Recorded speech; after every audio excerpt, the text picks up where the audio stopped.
FM. Fresh news, smart talk, all day. The views and opinions of the hosts and guests are their own and do not necessarily reflect the position of the management and staff of Guardian Network.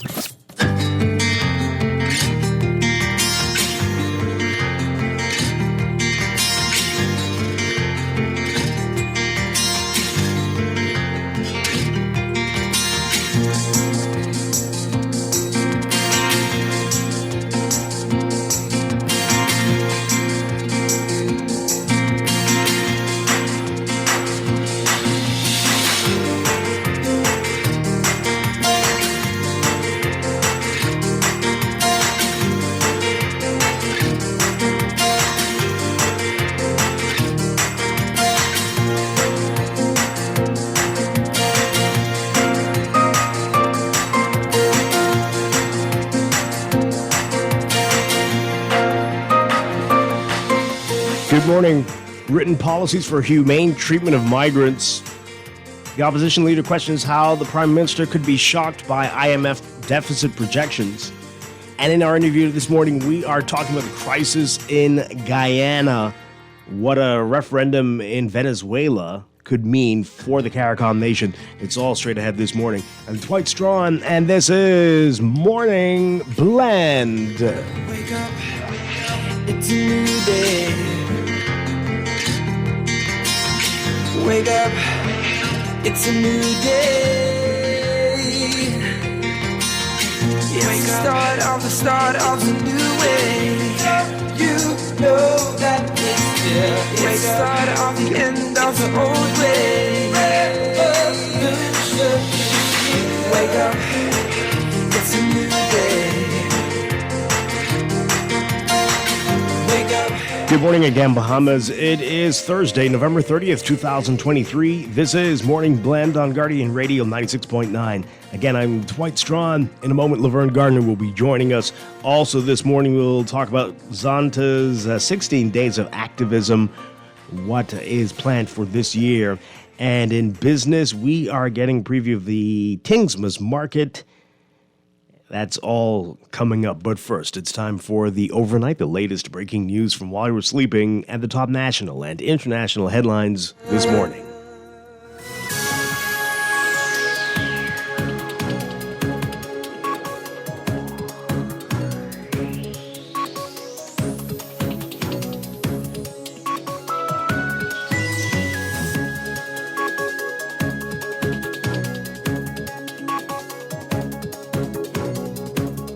In the overnight, regulations that set out for the first time written policies for the humane treatment of irregular migrants housed in detention centers around the country, tabled in the House of Assembly. Minister of Immigration Alfred Sears tabled the regulations yesterday, noting that the Bahamas has one officially recognized detention facility at the Carmichael Road Detention Center. It's been utilized for nearly 20 years without regulations governing its operations. He said it's been a critical mission, which makes the Bahamas open to international criticism and potential legal challenges. Sarah said that the tabling of the Immigration Detention Center's Regulations 2023 was the manifestation of the government's commitment to the Bahamian people to advance immigration reform and to treat irregular migrants in the country with dignity and in a humane way. The regulations call for the Minister of Immigration to appoint no fewer than 10 people to the Detention Center Review Committee, which will make quarterly visits to all detention centers. The group will be charged with inspecting the centers and observing the treatment of detainees, inspecting the food served to migrants, hearing migrant requests or complaints, and visiting detainees who have had force or restraint used against them by officers no later than 24 hours after the incident is reported. Also from the House, opposition leader Michael Pintard questioning how Prime Minister Philip Davis could be shocked by the IMF, the International Monetary Fund's preliminary report that the government's deficit will be higher than budgeted. In its concluding statement for the 2023 Article 4 mission, released on Monday, the IMF projected that fiscal deficit would be considerably higher than the figure the Davis administration estimated in its budget exercise, with its estimation of the deficit being 2.6% of GDP compared to the government's budgeted 0.9% for fiscal year 23-24. Pintard in the House, though, saying that, quote, while the Prime Minister, who I am advised is traveling, is shocked, the rest of us who reside in the Bahamas on a regular basis, we are not shocked. The truth is, the Prime Minister cannot be surprised. We can't accept that explanation because the IMF is not the only international agency that is projecting that the Davis administration will burst their own budget deficit projections. Pintard pointed to S&P, which also projected a higher deficit. Tuesday, Prime Minister Davis told the Tribune that he was shocked by the IMF's projection, saying that he met with the organization and that they never raised those concerns with him. Education Minister Gladys Hannah Martin said the issue of corporal punishment in schools must be revisited. Hannah Martin making the comments as parliamentarians delivered communications in recognition of National Women's Week. She said, even though the matter was unrelated, quote, we need to revisit that and see how it is that they should be causing young people to understand what is correct behavior and whether we should use physical chastisement as a way of seeking to convince 15 and 16-year-olds how to behave. The UN Human Rights Council has on numerous occasions called for the Bahamas to ban corporal punishment. However, it is still a legal means of punishment in schools across the country. And a man accused of murdering a web shop patron denying knowledge of the matter during a police interview. The Supreme Court hearing this yesterday. Investigating officer Inspector Michael Pinder making the revelation while testifying in the murder trial of William Etienne. He's accused of shooting dead Alvin Strachan as he sat at a computer at the FML web shop on East Street back in August in 2018. Etienne, who's on remand, has denied the murder charge at his trial before Justice Franklin Williams KC. Inspector Pinder testified that she questioned Etienne regarding the murder while at the Central Detective Unit in August of 2018. And at the time, Etienne told her that he had no knowledge of the matter and that there must have been some mix-up. You can read more about that in today's Nassau Guardian. And a Supreme Court judge has issued a summons for an employer who tried to compel a juror on the Adrian Gibson corruption trial to take vacation leave. Justice Cheryl Grant Thompson saying it was completely and utterly unacceptable and that one could not be forced to take vacation leave as the juror did not walk in and volunteer. Justice said that she would be sending for the employer to come and appear before her. The jury in the case was selected on November 1st, and the case is expected to last several months. Gibson is facing corruption charges concerning his tenure as executive chairman of the Water and Sewerage Corporation under the Minutes administration. The charges stem from his alleged failure to declare an interest in contracts awarded at the corporation. Overseas, Israel and Hamas today agreeing to extend their ceasefire by another day, just minutes before it was set to expire. The truce in Gaza appeared increasingly tenuous as most women and children held by the militants have already been released in swaps for Palestinian prisoners. As word of the extension came Thursday morning, gunmen opened fire on people waiting for buses where a main highway from Tel Aviv enters Jerusalem, killing at least 3 people and wounding several others. Police say the 2 attackers were killed. It's unclear if the attack was carried out by a Palestinian militant group or individuals acting on their own, or if it would have any impact on the truce in Gaza. International pressure is mounted for the ceasefire to continue as long as possible after nearly 8 weeks of Israeli bombardment and a ground campaign in Gaza that has killed thousands of Palestinians.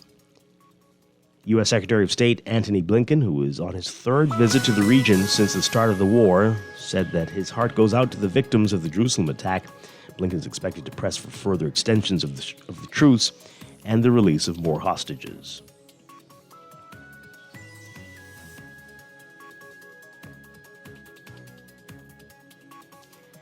And Venezuela's planned vote over territory dispute with Guyana, leaving Guyanese on the edge.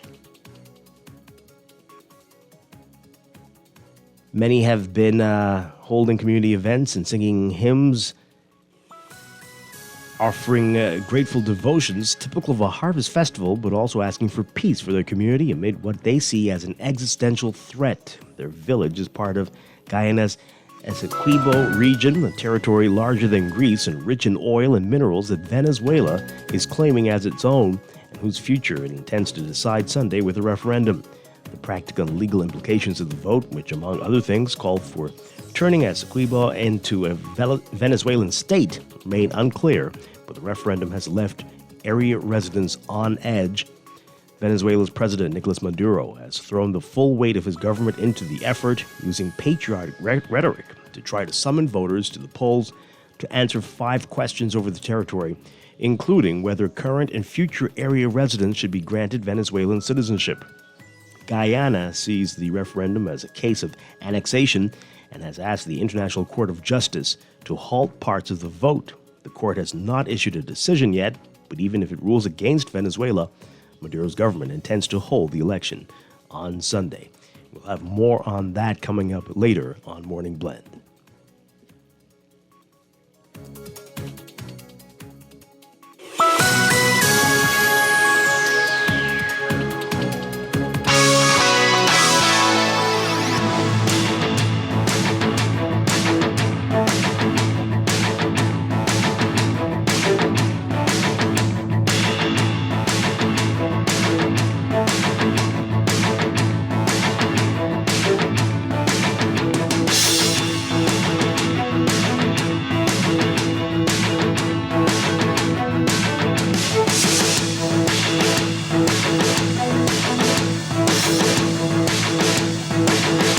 In sports, after a 0-0 clean sheet stalemate in their final match in October, the Bahamas and the United States Virgin Islands giving fans another competitive match Wednesday, this time the Bahamas falling short on its home field, losing 2-1 to USVI to end their 2023 CONCACAF Nations League competition. The competition, dubbed the Road to the CONCACAF Women's Gold Cup, wrapped up for Team Bahamas, playing at home at the Roscoe A.L. Davies Soccer Field complex. You can read about how disappointingly it went in today's Guardian Sports section.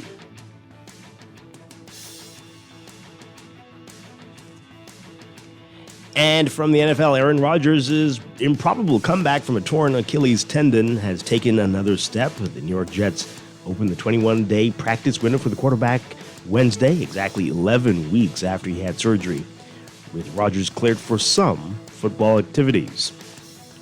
Coach Robert Saleh saying that the 4-time NFL MVP, who turns 40 on Saturday, will be limited at practice, as he was listed on the team's injury report, and is not cleared for contact. The coach saying that there is no added risk in taking this step, emphasizing it's not necessarily a signal that Rodgers will play again this season, as much as it is the next step of the quarterback's rehabilitation process. At the end of the 21-day period, the Jets will have to make a decision whether to activate him or to spend the rest of the season on injured reserve.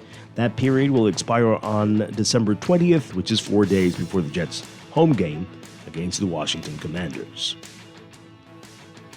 That's sports, and that's the overnight. Time for your first look at weather.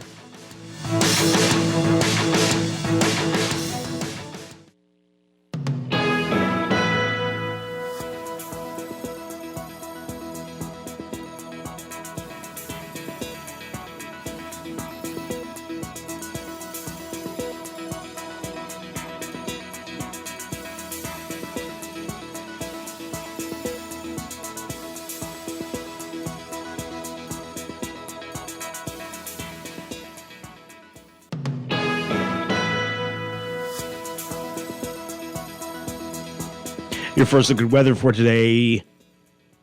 A quasi-stationary front draped across the central Bahamas will support a few showers, mainly along its frontal boundary, while high pressure north of the area will maintain a moderate to fresh northeast to east breeze across the islands today.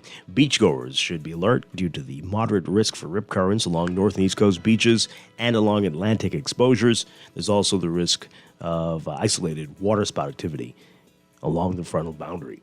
For today, for all areas, your forecast calls for partly sunny, warm, and breezy conditions across the northwest Bahamas, and variably cloudy and breezy in the central and southeast Bahamas, a few isolated showers along the frontal boundary.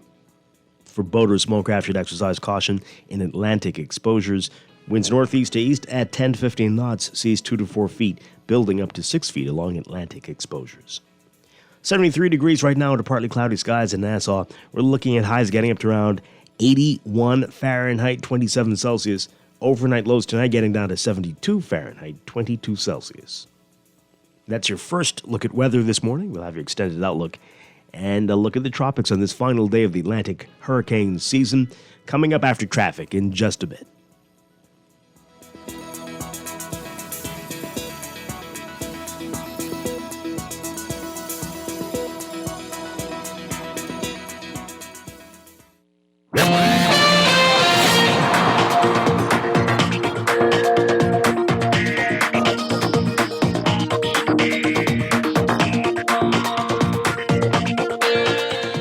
It's time for a break, but when we come back, we're discussing the day's top stories right here on Morning Blend on Guardian Radio 96.9, your home for fresh news and smart talk all day.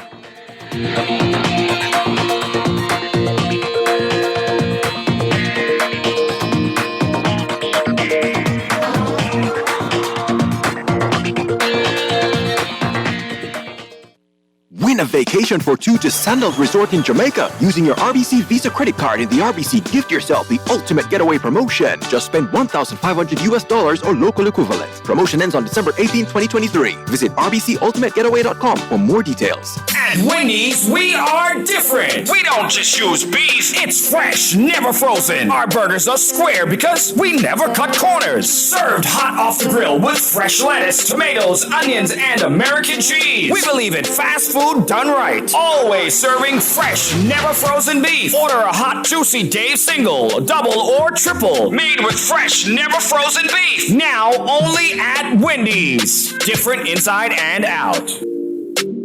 Doctors Hospital has reimagined primary care. We have invested to improve our health system, ensuring that accessible, affordable, world-class clinical care is closer to you. We understand that your relationship with a primary care provider shapes the foundation of your overall health. Our new modern primary care facilities are where critical diagnoses and true personalized treatment begins. With locations across New Providence, Grand Bahama, and Exuma, we invite you to experience the Doctors Hospital difference. Book your next appointment at clinics.doctorshosp.com. Child, Fidelity can on this year with their new festive giveaway. You could win cash, an iPhone 15, get a bill paid off, PS5, all kind of things. Apply for a loan or an ASUS savings account, and you could win. Try our call them now. Here, 356-7764.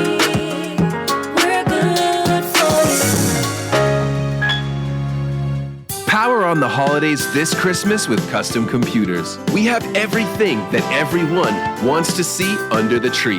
Laptops, iPads, AirPods, Apple Watches, Bluetooth speakers, and more. Find gifts for every reason this Christmas season at Custom Computers. Visit us on Patton Street in Palmdale opposite Liquid Courage or in Caves Village through the Blake Road entrance. The best Christmas has to offer is right here at your one-stop shop, Custom Computers.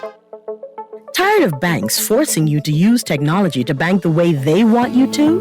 Your convenience is important. So no matter what your banking needs, Commonwealth Bank's friendly staff are always available in branch for that personal one-on-one service. But when you choose technology, our online and mobile banking app offers you state-of-the-art functionality. The choice is yours. Commonwealth Bank. Bank the way you want. Wake up, it's a new day. Wake up, it's a new day.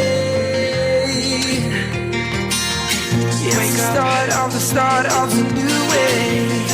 You know. Welcome back to Morning Blend here on Guardian Radio 96.9. We are streaming live on GuardianTalkRadio.com and on the Guardian Radio app for smart devices.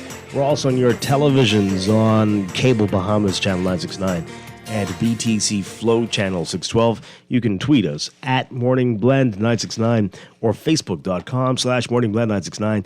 Text us on the Guardian Radio text line powered by BTC 422-4796. Standard text rate supply.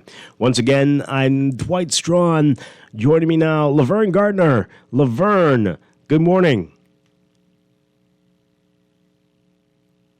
Are you muted? We think you're muted. Unmute yourself.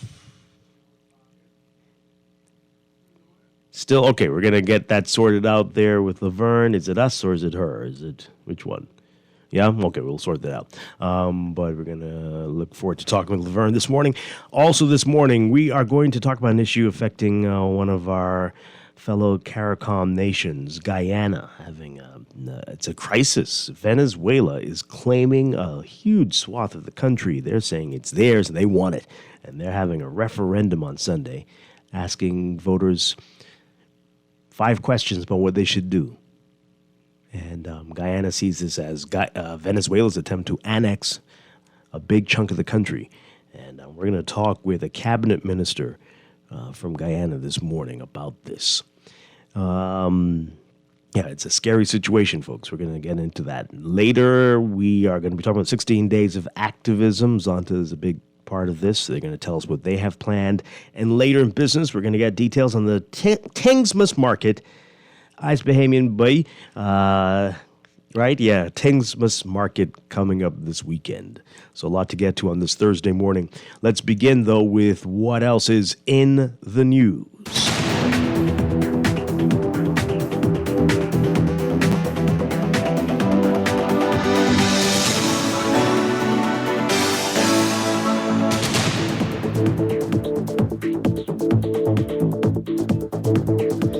And in the news, the headlines in the National Guardian, some good news. We're going to talk about this a little more in business in our 9 o'clock hour. But economic expansion in the first half of 2023 showed the Bahamian economy outperformed pre-pandemic levels, with combined gains revealing a growth in the Bahamian economy that surpasses that of the same period in 2019. That's according to the Bahamas National Statistical Institute, the BNSI. They reported this yesterday. The economy at the end of the first 2 quarters of 2023 was $6.8 billion, which is $295 million larger than the economy at the end of the first 2 quarters of 2019, which was $6.5 billion. The GDP expansion in the first half of 2023 was higher than the same period of 2022 as well. So that's really good news. Again, we'll talk about that a little more in business. But pick up today's National Guardian for more on that today. All right. Laverne, if you can hear us, I think you should need to log out and then log back in. Yeah? And then hopefully they'll get us sorted out there. Okay. The other story, we're going to get to this in a moment. The education minister calling for the country to revisit corporal punishment. That's a big story. We know we're very much divided as a people on this one. We'll get to that in a bit. But finally, written policies for the humane treatment of migrants.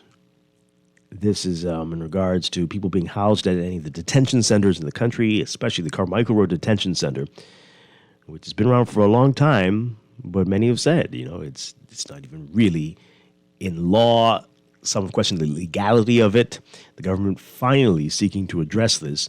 Take a listen to this report from our Jared Higgs.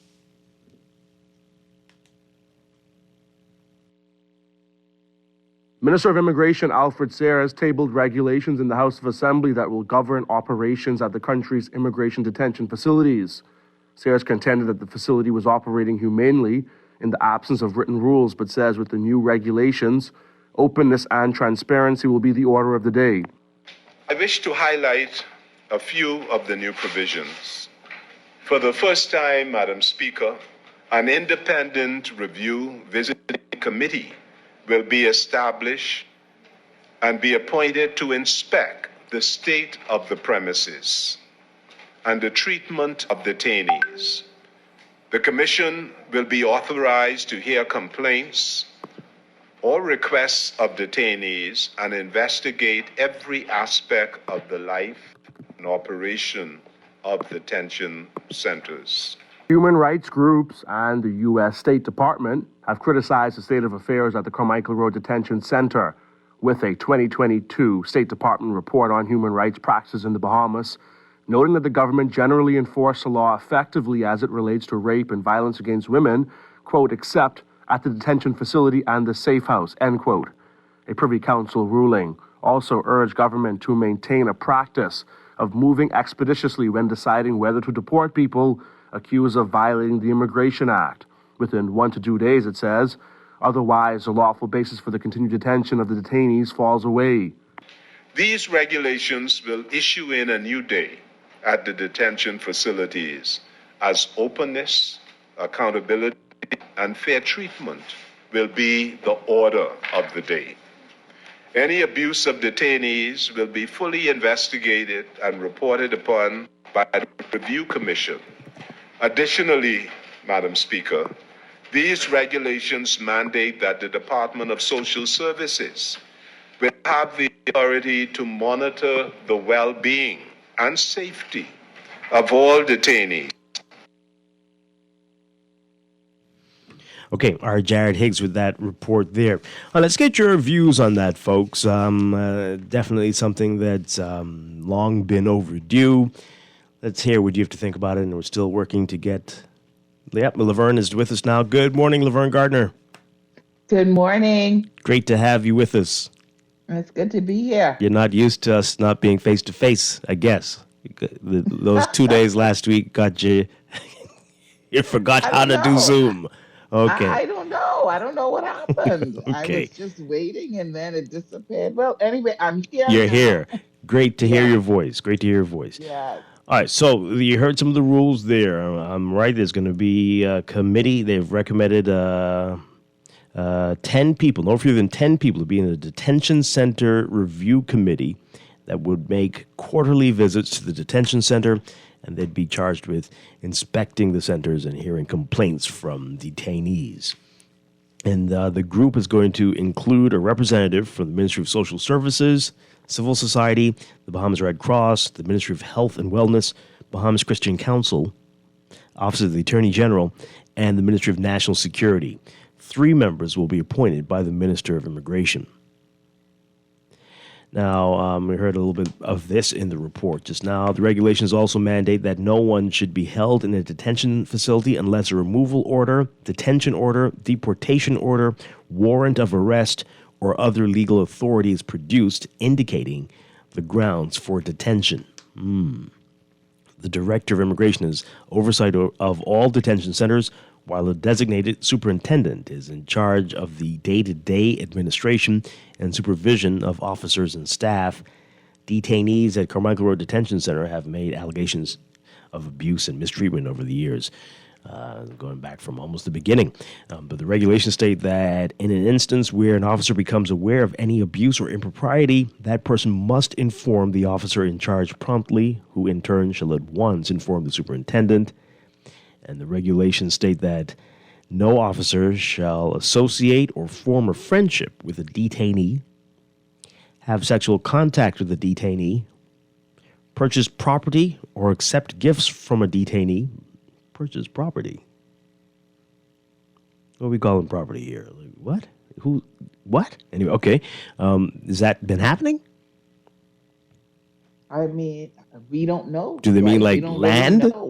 Really, what are they calling property? maybe at property, and maybe they have My property, something like my on- cell phone. Maybe, that's my property. Yeah, maybe, Okay. Yeah. Maybe they have a particular item on them, or Right. with them, or whatever. Right. Okay. Maybe that sense of That's what they that mean. I term don't property. think they mean. Well, you never know. I don't think they mean land. Okay, stranger things have happened, but anyway, or they're not to verbally or physically abuse or deliberately provoke a detainee. There's a whole lot more in the article today. There's a lot of details with this. Again, let's get your views on it. Give us a call, 323-6232, 325-4316, 325-4259, or call us toll free, 242-300-5720, 242-300-5720. Sounds pretty good. Sounds right, like a step in the right direction. Sounds like something. It sounds like what should have been in place. Oh my! Absolutely. Forever. Absolutely. Like these, as you were going over and as I heard it, I was like, yeah, these these are things, these are kind of rules, regulations, policies that should have been in place since forever. But anyway, it's being done now, and so this is a good thing to my mind. Yeah, definitely. Here's this. This part says the regulations also state that detainees must be provided 3 nutritious meals per day, housing accommodations with basic necessities, and where possible, for separate accommodations, bathing and toilet facilities for men, women, and children, unless they are within the same family unit, and detainees on remand and detainees who may present an increased risk. It also sets out... It's basic human rights. Yeah. I know they're detainees. I know they entered the country illegally and for whatever reason, or they overstayed their time. And, they are going to be detained. But, I mean, in having proper bathroom facilities and a nutritious meal or whatever. These are like food, shelter, like basic human rights. Yeah, absolutely. Okay. Absolutely. They're gone. Okay, call us back, caller. 323-6232. 325-4316. 325-4259. Toll free, 242-300-5720. The regulations also set out guidelines for housing school-aged detainees, including their right to access education, be shielded from abuse or violence, and to have their asylum applications prioritized. They're also supposed to have access to outdoor spaces and a chance to spend at least 1 hour outside each day. They should be allowed to have daily showers or baths, and facilities for men to shave regularly or daily if they wish, and to have a haircut on a regular basis. Well, okay. Very nice. Good morning, caller. You're on the air. Get that bug out of your phone, Laverne. Morning wouldn't have been the same without you. Well, yes, thank you. Dwight, what caught my attention with the minister's release was, you didn't mention in your reporting, freedom of movement and individual expression. You didn't mention that yet, and I want to figure out what... Did he say that? Oh, yeah. I sometimes have an opportunity to just read. Why don't they just release everything they're going to say, like, to the public, so the public could have a feedback on it, and then they might be able to make it and tweak it so it can make sense? Now, freedom of movement. Yeah. I mean, okay. And individual expression. He could call in and say whether he didn't say those words. Maybe he was misreported, right? But I got it from, I don't want to call the company, but yeah. A different news organization said that? I'm looking, it's a long article here. I don't see it. I mean, the chance to go outside once, at least an hour a day. I mean, that could be. Yeah, but I mean, does that eventually lead to integration?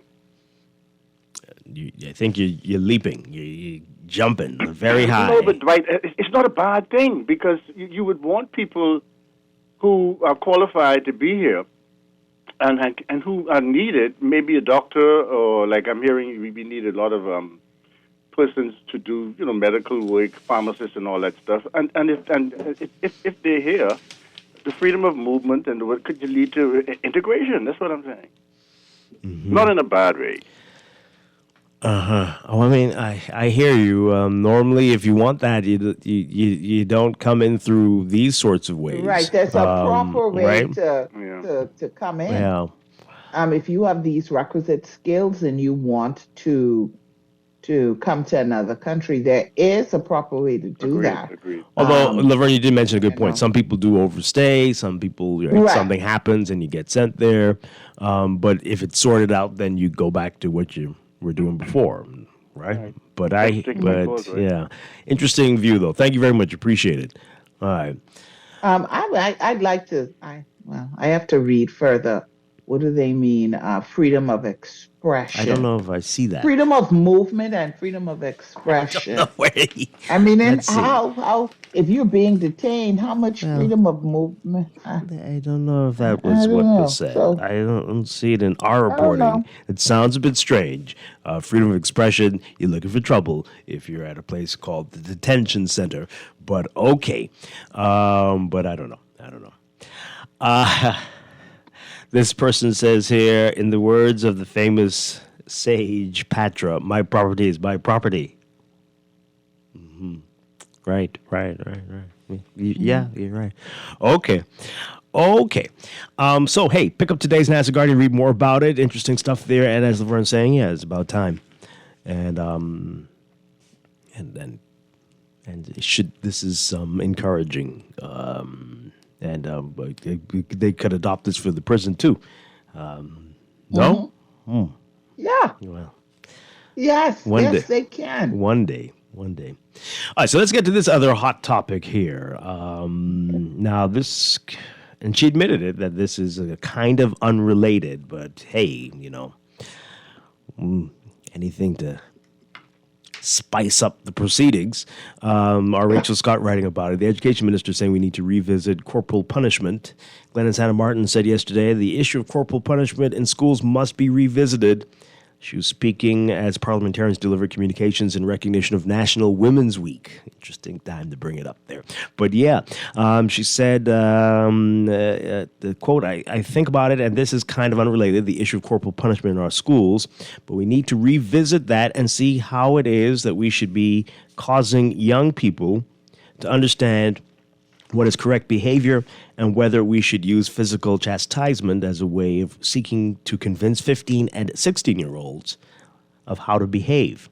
This is something that we are looking at with the whole issue of violence against women and girls and children. Now, the United Nations Human Rights Council has on numerous occasions called for the Bahamas to ban corporal punishment. However, it is still a legal means of punishment in schools across the country. Hannah Martin said she believes that what children are taught is deeply tied to the overall success of the country. She said, quote, we must keep fighting for social and economic progress in our country. We have to educate young people. This is where the hope is going to be in this country, this emerging new generation, for them to understand that as equal humans, men, women, boys, girls, we bring different strengths, talents, abilities, and contributions. No one is greater than the other. No one infringes on the rights of the other. This planet is big enough for everybody to express their human dignity and their human abilities. Okay. Let's get your views on it. What do you think? So, in essence, what is she saying? That maybe we should discontinue corporal punishment? Sounds like she's heading in that direction, right? Because, and you say, okay, for me, say what you mean. Just say what you mean. We have to look at it. Okay, we're looking at it. Mm-hmm. Now what? You know what I mean? So what are you saying? That perhaps there's a better way? Your research has shown that corporal punishment is ineffective and really does not modify behavior. And these are other forms of discipline that can be used, especially when children are at a certain age. What are we saying here? Is that what we're saying? I don't know. Well, let's see. What is your view on corporal punishment, Laverne? Does it have a place anywhere? Does it have a place in schools with young people, with anybody at all? What do you think about it? What do I think about it? I think it can be used, but I don't know, like almost as the last resort, I guess. Because why should it even be the last resort? I don't know. So you see, this is exactly why she says we need to talk about it, so we could be firm on this. That's why I'm saying let's have a conversation about it. Is there other more effective means? I'm open to that. I'm not saying, oh no, you got to beat, and because what do you do? When do you do it?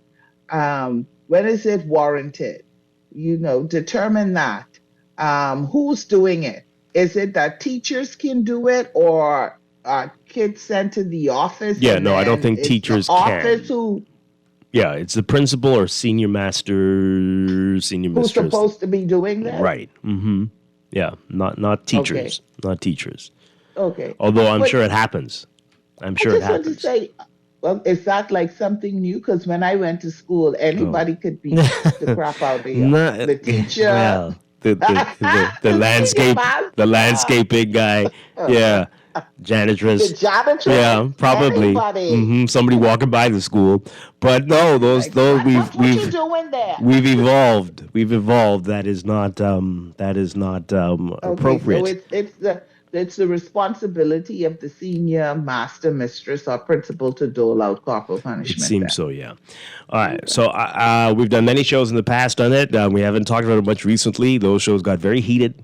We had psychologists on. We had researchers on who talked about it, and always a lot of very passionate responses from people. So let's do it. Let's do it today. Why not? Let's get you worked up. Let's talk, folks. I am always open and interested. And the reason I said how do I feel about it is because Dwight, I'm very much on the fence about it, to be honest with you. I cannot say that I am a 100% supporter of corporal punishment. I'll be honest and say that I did use corporal punishment in raising my children, but I always felt really bad about it. Mm-hmm. You know, that kind of way. Like I really felt bad about it. Does pinching count as corporal punishment? Like a hard a pinch. If I pinch, hey kid, stop that. I don't know. Does that count? That's the only thing I know. support. I don't support corporal, but I don't think it works. And there's certain kids. You know what I absolutely abhor and don't support? I don't know what it is. The slapping. Well, good Lord. I mean, that's corporal punishment. Yeah, any but type of physical Lord, slapping. Oh, jeez. Yeah, it's something. But yeah, feels I'm very much. disrespectful. I'll be honest with you. I'm very much on the fence about it. And that's why I said, what's the alternative? Let's not just, and that's what I mean. The conversation to go beyond. Okay, we're not going to do it. Oh, okay, we are going to do it. Let's talk about other means of punishment or whatever that may be more effective. Mm-hmm. Yeah. Yeah. Okay, folks, let's get your views on it. Laverne's on the fence. I don't support it. I don't think it works again. And I think, and you need to know the person. If you're dealing with children, there's some children for whom this is going to be like, you're going to scar them for life if you do this. And some others, you do that and they won't even, their behavior will not change for more than 5 minutes. And it will mean nothing to them. They've been so abused in the home anyway. That too. But you can't apply this across the board, and I don't think you should apply it at all. There are better ways to deal with things, but not everybody agrees. Let's hear what you say. 323-6232, 325-4316, 325-4259, toll free 242-300-5720. Tweet us, Facebook us, text us 422-4796. Let's see what this caller has to say. Good morning. What's your view on corporal punishment? Good morning, Dwight. Good morning, Laverne, and good morning to the nation. Good morning. Hi, good morning. Dwight, I do not agree with corporal punishment when it comes down to children. Maybe adults who will have a better understanding of what they're doing wrong. I agree with corporal punishment there. For adults? But for children, I do not agree. Here's what I do with my children. I had a problem with my children. When I send them to bed, they refuse to go to bed. You know, they stay up all night. They stay up till 12 o'clock. You can't get them up in the mornings and everything for school because they stayed up so late. You know, and that problem, I saw that problem trending with them. So I decided that, okay, since you can't go to bed and you're not sleepy, I need you to sit up and write me 100 lines. I will go to bed when I am told. Okay? So I made them wrote 100 lines. It happened. I mean, and then they went straight to bed right after those lines because I told them, I said, if you write this 100 lines and you go in there and you do not go to bed, I'm going to make you write another 100. Right? Those kids goes to bed now like clockwork. I have no issues with making them go to bed because they don't want to sit up and write those lines. So, you know, there are many ways that we can get through the kids without those major punishments. But making them write lines, Dwight, and you make them write it, they will sit there, they will doze, they will fall asleep, but they're going to have to write them lines. That's fascinating. Amount you tell them they have to write, you make them write them until they understand that, listen, when your parents say go to bed, it means go to bed. And I have a 13-year-old son and a 6-year-old daughter, And Dwight, I have no issues with them going to bed now. So That is they don't amazing. wanna Okay, write don't it. go, because I want to talk to you about the adult thing. Wow. But that Yeah. is amazing. I know that's what they do a lot in schools. They make you write lines, Okay. but I don't know how I would have reacted. My parents were teachers. If my parents made me write lines, how would would I laugh at them? Would I like, what? Are you out of your mind? I was gonna I probably would get Laverna got slapped right then for saying that. But anyway, but what? That's amazing. Dwight, I'm horrified by the slapping. Please, let's not It's talk about it like seriously. I would have said, "Are you out of your ever living mind? I'm writing lines for you." And it worked. Yes. But it worked. Wow, I'm saying okay. that But it yeah, they worked. have to write it because Okay. I am the parent. I am the authority in the house, and they have to Oh, write okay. it. Well, that's You know? interesting. And they So- wrote the lines and it worked. Mm. And They Dwight, let wrote me the say lines. this to Yeah, you. they wrote the Along lines. those, He wrote. My son got to the 100 and he went fast. He ran straight to that room and went fast to sleep. I love my it. daughter said, Daddy, I have 35. Can I stop now? I say, are you gonna go to sleep? Man, listen, because he was falling asleep Oh, on that's the floor. amazing. Okay, you've solved everything right now. But you know this what? is But it. you know what, Dwight? I think if that was, don't think of it in terms of what punishment was like for you when you were growing up.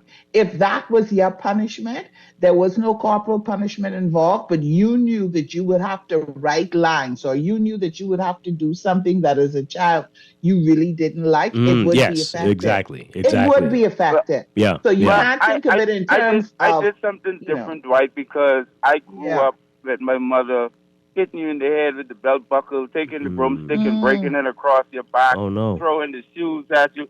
And I thought of those things, and those that it affected me. To see Yeah. my mother lift up the Right. bed with one hand and take the broomstick and tip me out from under there with the other hand. Those things affected me. So I said, I don't want to do that to my children. Mm. So I just decided to think of another way of punishing them without having to abuse them, because I think it works on you mentally as you get Yeah. older, you know. I salute you. That is beautiful. Okay, but why did you say you think it would work with adults though? Well, adults are adults. They are grown people who clearly understand the difference between right and wrong and what they should and should not do. We have laws in the country, right? And anytime you break a law, to whatever extent you break the law, I think you should be punished for it, because you are an adult. You are a grown adult who clearly understand what you're doing. And some people even meditate some of the things that they do before they even go and do it. But because of the anger in their heart and the vengeance in their heart, they go and do it anyhow. So, I think corporal punishment should be extended to adults, because, and that's the only way that you would probably curb some of the crime in the country, because if you go hard on them for doing the thing, when you're so soft and you're allowing them to they're just like children. You keep allowing them to get away with it, they're going to keep doing it, right? Many of these guys are in prison, out of prison, and it becomes a game to them. Oh, I could do 6 months on my head. Come on, man. Punish these guys correctly so that they could stop. Something that will deter them from doing what they're doing. Okay. All right. I hear you. I don't know. I think by then it's too late. You're just going to create resentment. The same thing that you say you experienced as a child. You're just going to have that person now feel that way. About all of society. I don't know. I think across the board we should not do it. You may be right, but I don't know. What do we do, Dwight? I mean, what do we do? We're a small country. The murders every year, it gets to me, to see that, we have a murder rate that goes to 100 or above 100 every year. That's a problem for me, right? Mm-hmm. Because we're a loving country, man. We're a loving nation, a beautiful nation, I mean, what do we do to change that? Yeah. Thank you very much. I appreciate it. Appreciate your call. Dwight. Okay. Yeah. All right, so let's take one more call on this, and then we got to take a break. Good morning, caller. You're on the air. Morning, Mr. Strong. Good morning, Laverne. Hi. Good morning. Morning. Dwight, that was a perfect conversation just now with a gentleman. At 59, with a 1-year-old and an 8-year-old, right? Positive reinforcement would be better, right? Yeah. But I think with children, he's correct. And so with adults also, right? It should be different, but the positive reinforcement still is better, But the thing is, if you get a repetitive action But with my 8-year-old, I have the same problem with them going to bed and problems getting up at school. But I had disciplined her once, and they remember it, Dwight. That's the sad part about it. My parents. I think I remember my father beating me once, Dwight, and I remembered it because it was with a police belt, right? So, but it was something at the time you were thinking that you did something wrong. You really deserved it because you know what I mean. But it wasn't like they always beat you. And then my mom was the disciplinary, right? Right?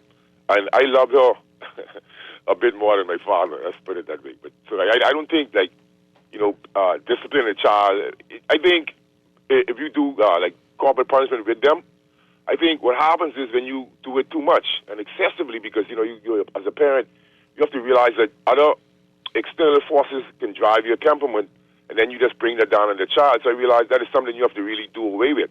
Because there's other ways, I'll take away the tablet, I'll probably reduce the lunch money. Something I'll just do a number of things. I would refuse to buy her a gift for just she can do better, like something like that. Absolutely. So I thought it was the perfect example. Yeah. But, adults, Dwight, some of us, right, judging from what we see, right, Dwight, they need some kind of punishment. Just me. Bless them. Oh boy. Okay. Let's read these messages quickly before we go to a break. This person says here, we needed corporate punishment. Since we pulled it away from classrooms, these children have become more rude. You think that's what it is? If teachers can't keep law and order in their classroom, then children will feel free to wreak havoc. And by the time it gets to the senior office, it becomes a you say, I say. Okay. Okay, I'm all for... I don't think we're saying not to have law and order in your classroom. But is there another way to have law and order? To have control of your classroom, to set your guidelines and have them followed? Is there another way that does not, where you do not have to include corporal punishment, right? Because we're not saying let's have a free-for-all and that the children shouldn't be disciplined. We're saying that is there a better way, a more effective way than corporal punishment? Correct? Yeah. Isn't that what we're saying? Yeah. Absolutely. And this text here, corporal punishment at a certain age is humiliating even from loved ones. However, when these kids who did not experience the colloquial village upbringing where responsible adults corrected behavior, the gentle parenting doesn't have a high rate of success. Okay.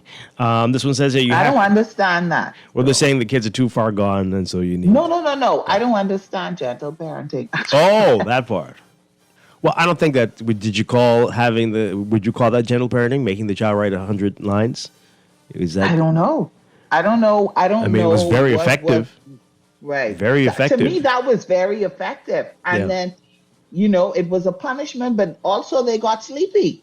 They went to bed, so they went to sleep. I thought that was a genius idea. Yeah. Okay. This person says, you have to know the child. Different strokes for different folks. If my teacher had said to me, if you don't behave, I'm going to throw this lizard on you, I would have been the best behaved child in history. Yeah, I hear you. I tell you, you got to know what to do. Right. Yeah. This one says, I agree. Writing lines was another way in school. The only thing I didn't like was the fact that they kept you back an hour after class to write the lines. Then that was changed to writing the lines at lunchtime. I think if you're going to give lines, may I just say that I think if you're going to give lines as a punishment, it should be done during lunchtime. Allow the child to eat their lunch, but they have to do the lines.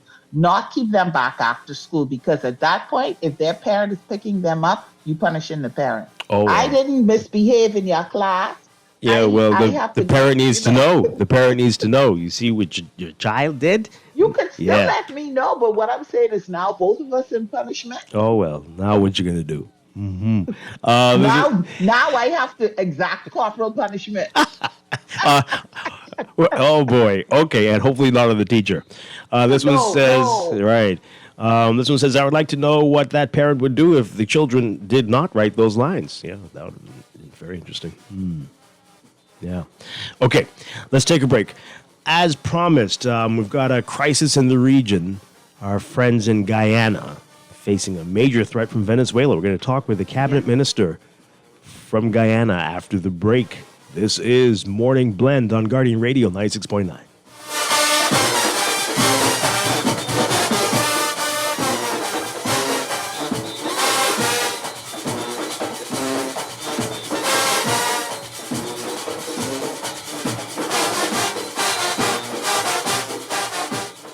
This is Guardian Radio 96.9 FM, Nassau, Bahamas.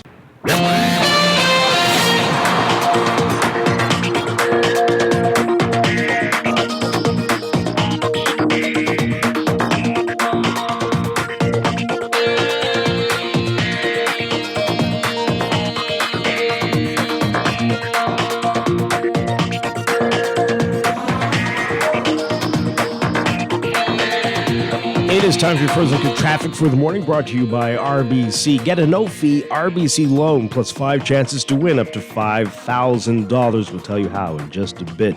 Just a reminder of what's happening downtown with the tree lighting ceremony. That's causing some traffic detours and road closures after 5 p.m. That's going to continue through tomorrow, 5 p.m. to 12 a.m. Traffic on Bay Street between Parliament Street and East Street is closed. This is as a result of the National Cultural Heritage Month celebrations and the Christmas tree lighting ceremony. Traffic traveling east will be diverted south onto Parliament Street, and if possible, the public's being advised to avoid the area entirely. Again, that's from 5 p.m. till midnight. In your real-time traffic at this hour,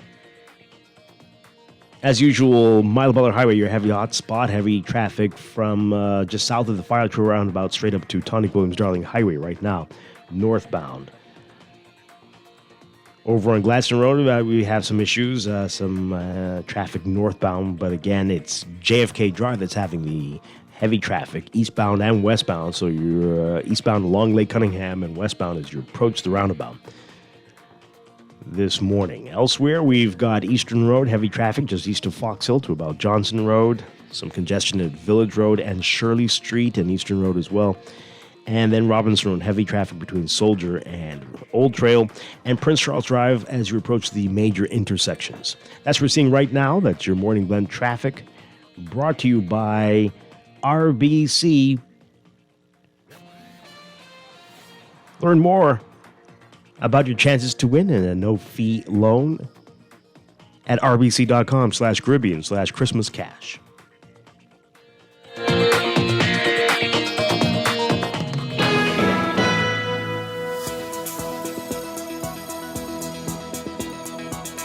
And time for another check of your weather for this morning, brought to you by Easy Car Sales. We've got a quasi-stationary front draped across the central Bahamas. That's going to support a few showers, mainly along the frontal boundary, while high pressure north of the area will maintain a moderate to fresh northeast to east breeze along the islands, across the islands today.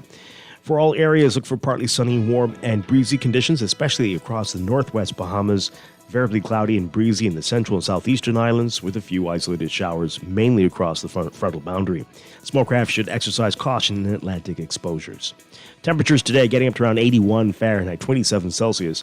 Overnight lows tonight getting out about 72 Fahrenheit, 22 Celsius.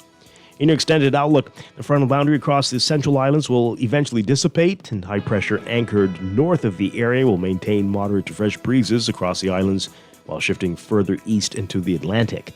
This will allow winds to become more east to southeast into the weekend. So for Friday, tomorrow, partly sunny, warm, and breezy with isolated showers. Variably cloudy with a stray shower or two possible at night. And for Saturday, partly sunny, warm, and breezy with isolated showers.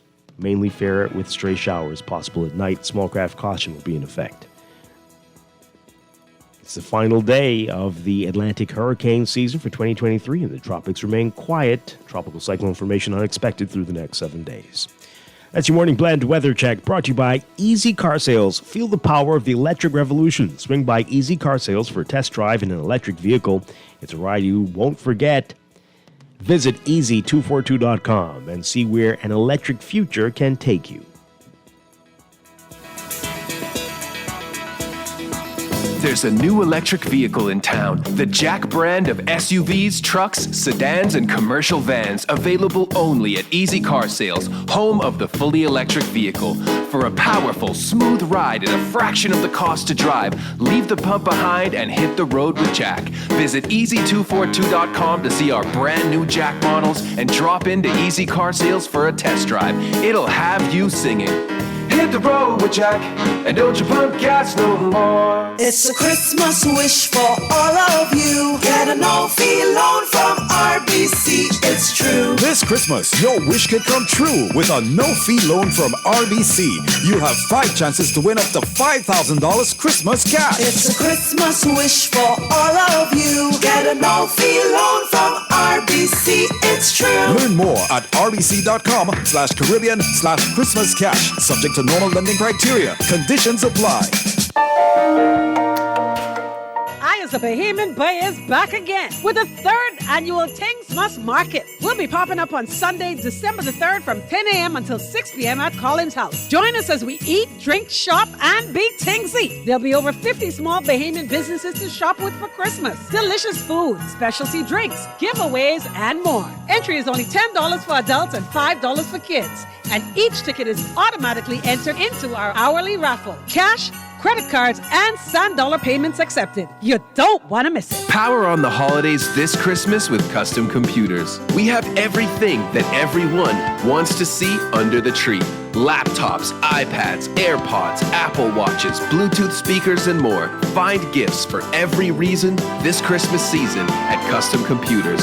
Visit us on Patton Street in Palmdale, opposite Liquid Courage, or in Caves Village through the Blake Road entrance. The best Christmas has to offer is right here at your one-stop shop, Custom Computers. Ready to save? You can put $100 into the CFAL Savings Express Plan and make sure your money keeps growing. Earn interest on your savings while you're sleeping, eating, or standing in line at the bank. Ready to invest? Start by putting $1,000 into our mutual funds and earn interest there too. Because at CFAL, your interest is our interest. Visit CFAL.com to start now. CFAL, growing wealth for future generations of Bahamians. Cheney's Chesapeake Road Christmas Wonderland is open under the Big Tent. Get your Christmas trees in pink, frosted, green, or white in a variety of sizes. Musical Christmas LED and laser lights, a large variety of tree ornaments, lighted angels and Santa tree toppers, bright and lively colored Christmas balls in all sizes, garlands, wreaths, tree skirts, stockings, and lots more. Add flowers, picks, and decorative mesh to brighten up your home or office this holiday season. And don't forget the toys at Cheney's Chesapeake Road. Check our selections online at www.Cheney's.com. What would you do with extra cash? Plan a trip. Overhaul my wardrobe.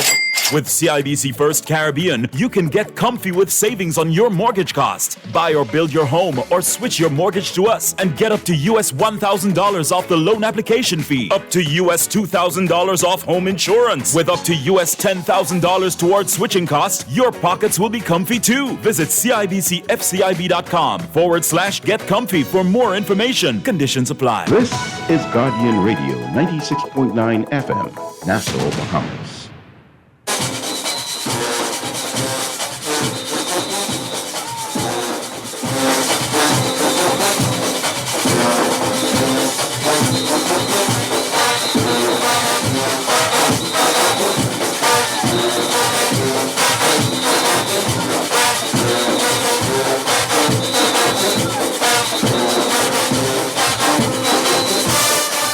Welcome back to Morning Brand here on Guardian Radio 96.9. Dwight Strachan along with Laverne Gardner. Okay, we're changing gears now. We have a crisis in the region. One of our CARICOM fellow nations is facing a major threat.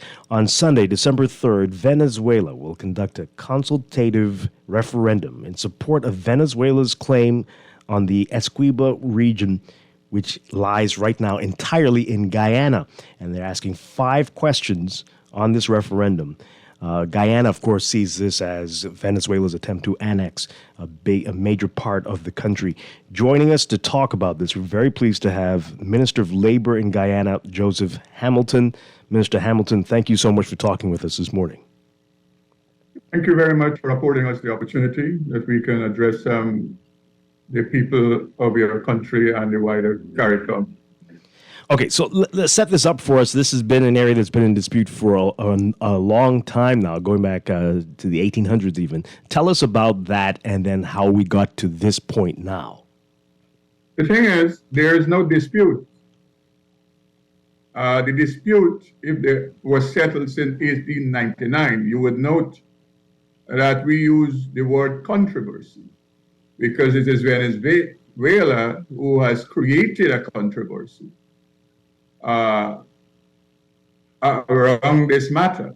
Venezuela signed, along with the British at the time, and the Americans, and demarcated territory, demarcated tri-junction territory that is between then British Guyana, Venezuela, and Brazil, and accepted the findings in 1899 and signed off on the arbitral agreement.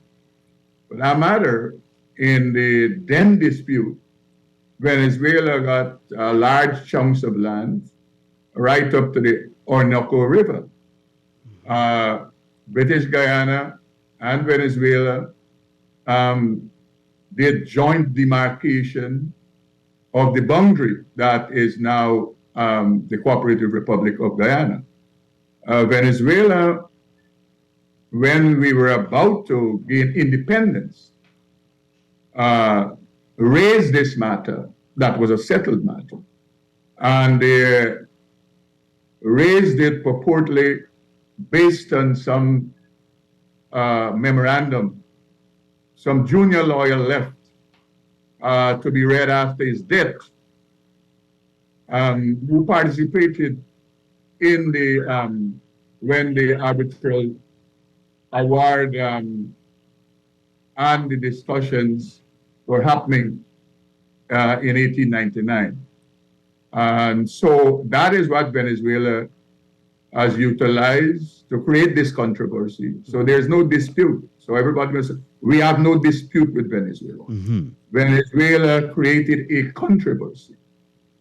Venezuela is yet to prove the allegation, even though they were allowed to examine all the documents regarding the discussion and around the arbitration at that time. Right. So Venezuela accepted the arbitral award for several decades.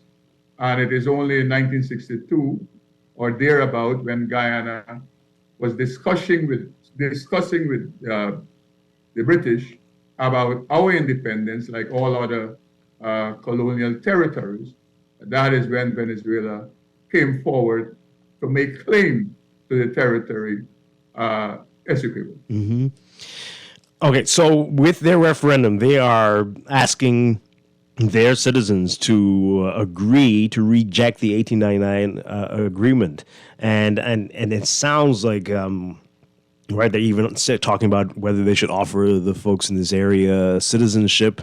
This is, how serious do you believe they are with this, and that if this referendum is supported, that you could be looking at an invasion? Is that what we're looking at here? Well, let me say this. We are treating Venezuela president and its vice president and all the other leaders in Venezuela. We are treating this matter very seriously. And we are hoping that this matter is resolved diplomatically and by the legal process. Presently, this matter is before the International Court of Justice for a final binding resolution. But at the same time, we are preparing for all eventualities. We are having conversations with our partners, REDA, CARICOM, Latin America, the wider region, the United States, Canada, the French. So we are preparing for all eventualities, and we are seeking support. We have already gotten support verbally from all organizations, CARICOM, Commonwealth, OAS, and governments, the British, the United States, the Canadian government, and all governments around they continue and have continued to support our position. We have moved beyond that now. The fact that Venezuela, the referendum suggests they can act in a way that is reckless. We are preparing, and what I can say to people listening to the program, we will defend our land, we will defend our country. This is our country. Essequibo is ours. And you, the viewers and listeners, can appreciate if a nation is attempting to take 2/3 of your country, you have a duty and a responsibility to the generations before and the ones that will come after you to defend your country. And that is our position on this matter. We seek no war with Venezuela. We don't think there's a need for a war to disrupt the peace and tranquility in this region. And we have reached out to all and sundry because any reckless behavior of Venezuela will not just affect Guyana, it will affect Venezuela, it will affect the total CARICOM and the Caribbean region and Latin America. So this is not a matter to be taken lightly.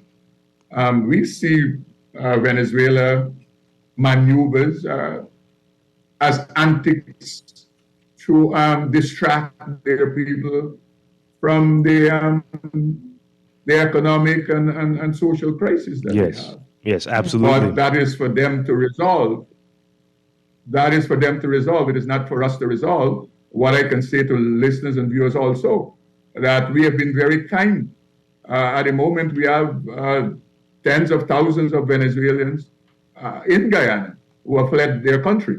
And we have treated them with all kindness and due respect. We have exposed them. They have access to our health care, our social care. Their children are allowed to go to school. Their people are allowed to work here, even without documentation. So we have been very generous, very kind to the Venezuelans that are in Guyana. And I would say this, that you have had Venezuelans in Guyana who have been supporting Guyana's position. And they have come out to make that known to Venezuela and the leadership of Venezuela. So we seek no war with Venezuela, but I reiterate that the government of Guyana is firm in its position that we will defend the territory that is ours, the Cooperative Republic of Guyana. Absolutely. Now, Minister Hamilton, sorry, Dwight, I have a question. Good morning. Good morning. Why is it in Guyana and in your office, in your government, you're thinking, why is this? It seems to come up from time to time, this pushback, because as you've said, this is a matter that was settled from 1899. As I was reading, so I'm thinking, what is it? Is it that they perceive this area to be of some economic benefit to them, and so from time to time they come up and say, okay, we want to revisit something that was already settled and for all intents and purposes accepted? Well, two things. One, if you follow the pattern and trend, it is always a matter that Venezuelan politicians over the decades, they used to galvanize votes during elections. That's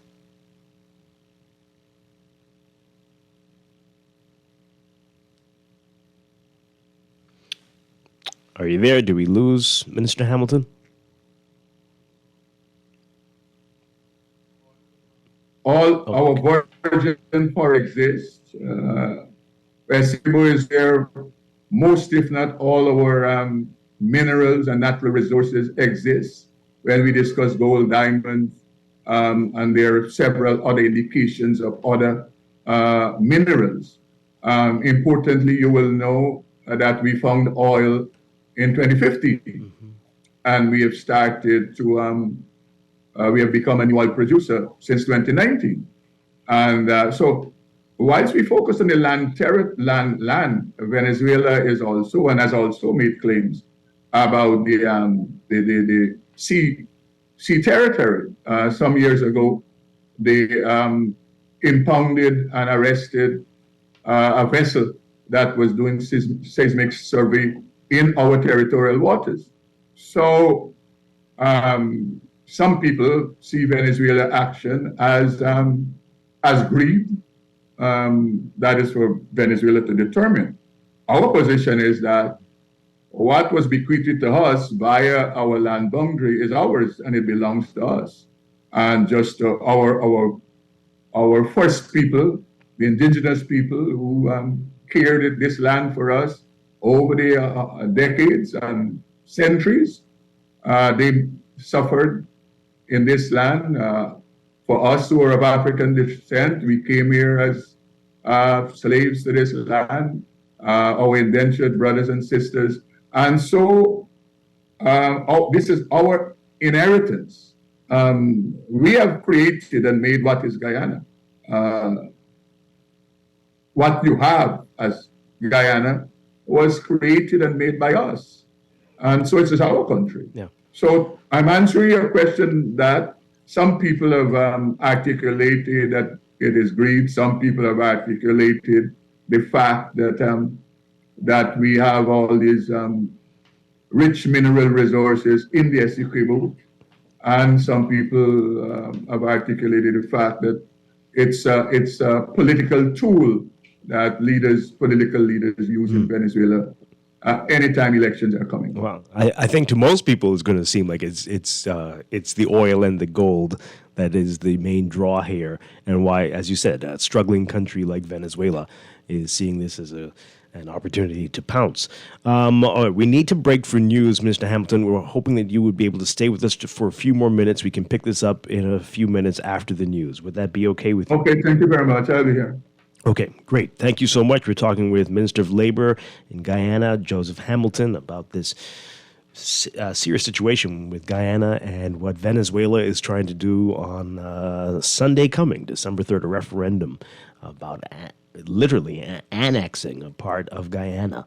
We're going to get back to it after the news. This is Morning Blend on Guardian Radio 96.9. Stay with us.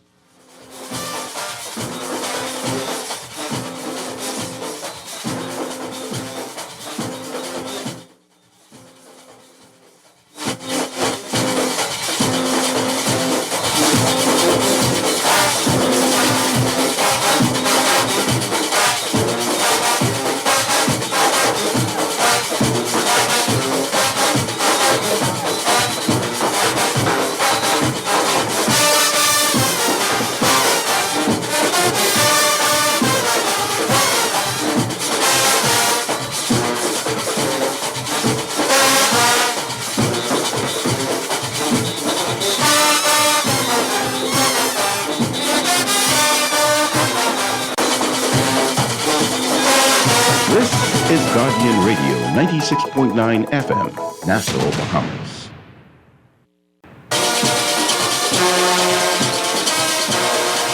We are back here with Morning Blend on Guardian Radio 96.9. Dwight Strachan along with Laverne Gardner. We are resuming our conversation with Guyana's Minister of Labor, Joseph Hamilton. We're having a discussion about the crisis they're having in Guyana, with Venezuela about to hold a referendum seeking to essentially get their people's consent to annexing a major part of Guyana.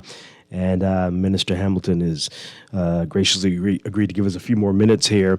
You mentioned a bit of it. How big an area is Essequibo? I hope I'm pronouncing it correctly. This is a major portion of Guyana, is that right? Well, Guyana is 83,000 square miles. And if a country is attempting to take 2/3 of your country, you could understand what I'm talking about here. 2/3. My goodness. Yes. Wow. So we, as I have said, our expectation is that Venezuela respect the rule of international law and respect international institutions and respect the rights of a sovereign state, sovereign nation state. So that is, we are hoping that good sense will prevail in Venezuela, because as I have said earlier, this Venezuela aggression will serve no one, neither Venezuela nor Guyana, nor the region, the Caribbean, Latin America, and wider America region. So the disruption that will come from that. But all of us, we have a duty and a responsibility. Every nation state around here, because that kind of disruption will affect every nation state. Importantly, this region, this area is known as a zone of peace, and we want to keep it that way. We should have no country should be allowed to disrupt the peace and tranquility that we have had over the decades where we live in this part of the world. Yeah. And so that is our position. So you can appreciate, I'm sure, and your viewers, some country attempting to take 2/3 of your country.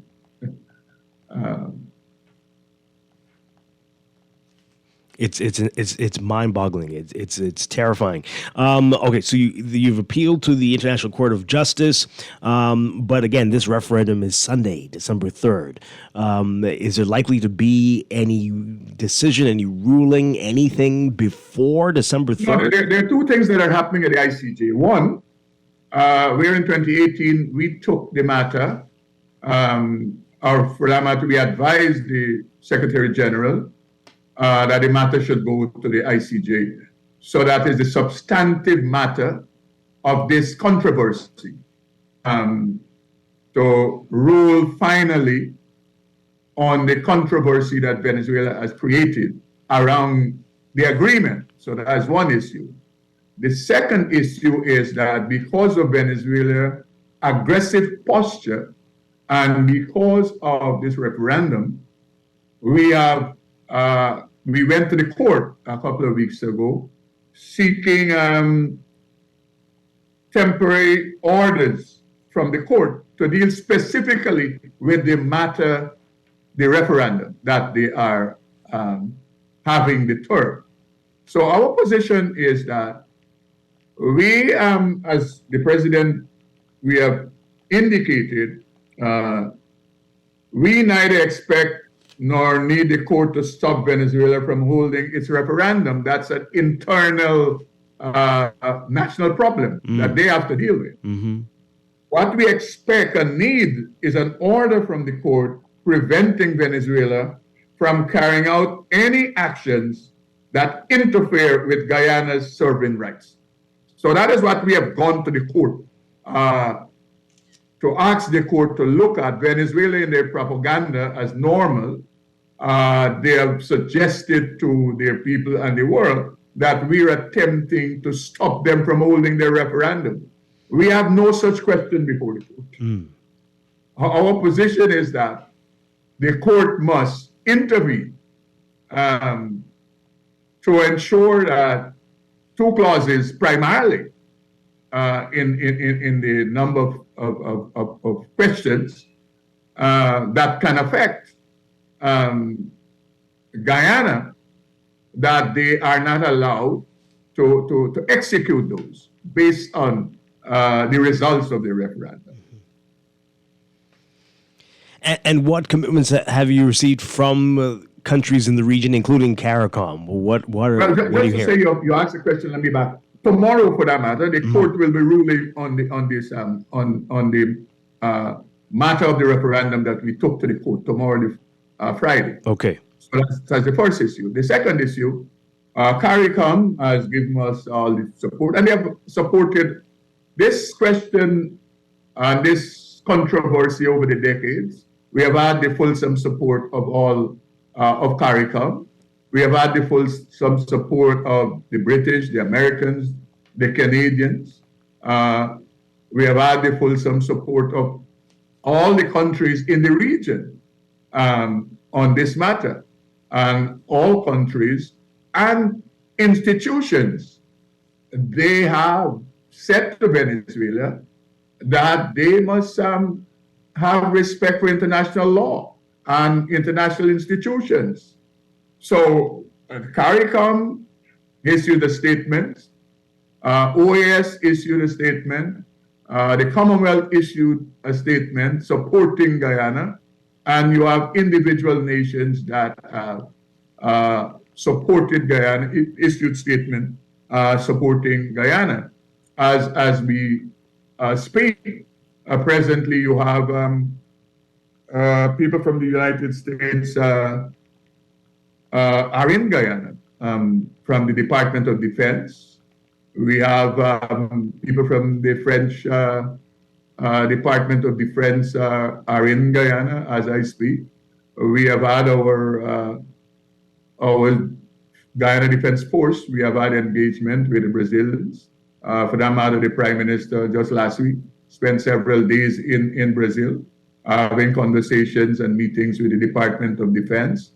Our Chief of Staff of the Joint Services have been having conversations with his counterparts in Brazil. So as I've said earlier, that we want no war with Venezuela. Our hope is that Venezuela would respect international law, the sanctity of a sovereign state, and but we are preparing for any eventuality, and further, we are committed to defending this land of ours. Mm-hmm. So those are the three factors. One, we are doing everything possible in the diplomatic and international fora to inform and to ensure that all the voices speak and condemn Venezuela for its aggressive posture. We have been engaging, as I've just said, and these are public matters, different defense and military establishments around the region. And we have, presently, we have also stationed troops to the border area, that is the Guyana Defense Force of the Republic of Guyana. So we are preparing. We would hope that good sense will prevail in Venezuela among the leadership there. Minister Hamilton, you've got a number of national activities going on over the next few days. Can you tell us a little bit about those? What's going to be happening? Okay, we have started several days now, beginning with a big meeting, public meeting the Vice President had last Sunday in Essequibo, for that matter, one region of Essequibo, which is Region 2. We have religious institutions, they have several activities. We have the Circle of Love activity Sunday. We have a big activity at the stadium, patriotic, where patriotic song and dance and interaction. We have had and continue to have in all the schools. Our children involved, making their voices heard. And so that will continue right up until the 3rd and beyond the 3rd. The 3rd will be a big day in Guyana, where all Guyana will be coming out to support and to show and showcase our patriotic duties.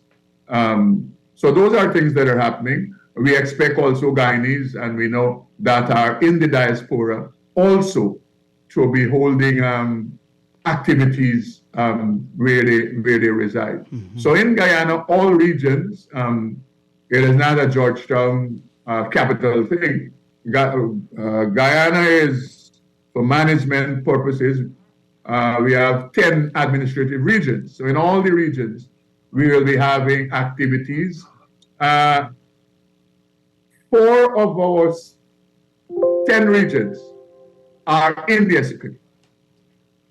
Wow. For that matter, 5 of our 10 regions That region 1, 2, 7, 8, and 9 are in Essequibo. And so we will be having activities in all the regions. Yeah. And this morning, your radio station, you have been kind to us that we can articulate our position to the people in your country and wider field. And that is what we have been doing the last several days. I know my colleagues have had conversations. The Prime Minister spoke to Antigua. Minister of Finance spoke to Canada. And other ministers have been engaging the Caribbean and the wider field in North America, bringing to light and to inform people about the true nature of this controversy, because Venezuela is awash with propaganda. They are of the view that apparently propaganda will win the day. Our view is what will win the day is respecting international law and complying with the jurisdiction of the International Court of Justice. And that is where we are arguing our case. Yes. Wow. One time they said the court has no jurisdiction, but next time they're showing up to speak to the court. So they have to make their decision. What is their position on the matter? But we have gone to the court, and we believe that the court will rule on the substantial issue in our favor, sometime next year. Boy, we hope Venezuela will abide by the ruling, but it is terrifying how much this sounds like the Russia-Ukraine conflict, and we do hope this does not go down that road. But Minister of Labor for Guyana, Joseph Hamilton, thank you so much for speaking with us this morning. We're going to pray for you in Guyana, and we hope whatever madness is going on with Venezuela, they see the light and stop this. This is very dangerous and crazy. But thank you so much. Thank you very much, and thank you to all the Bahamians for your support and your kindness that you have offered Guyanese who have made your country their country. So we are grateful over the years for your support. Thank you, and all the best. God bless. Same to you. We're going to take a break, folks. This is Morning Blend on Guardian Radio 96.9. Stay with us.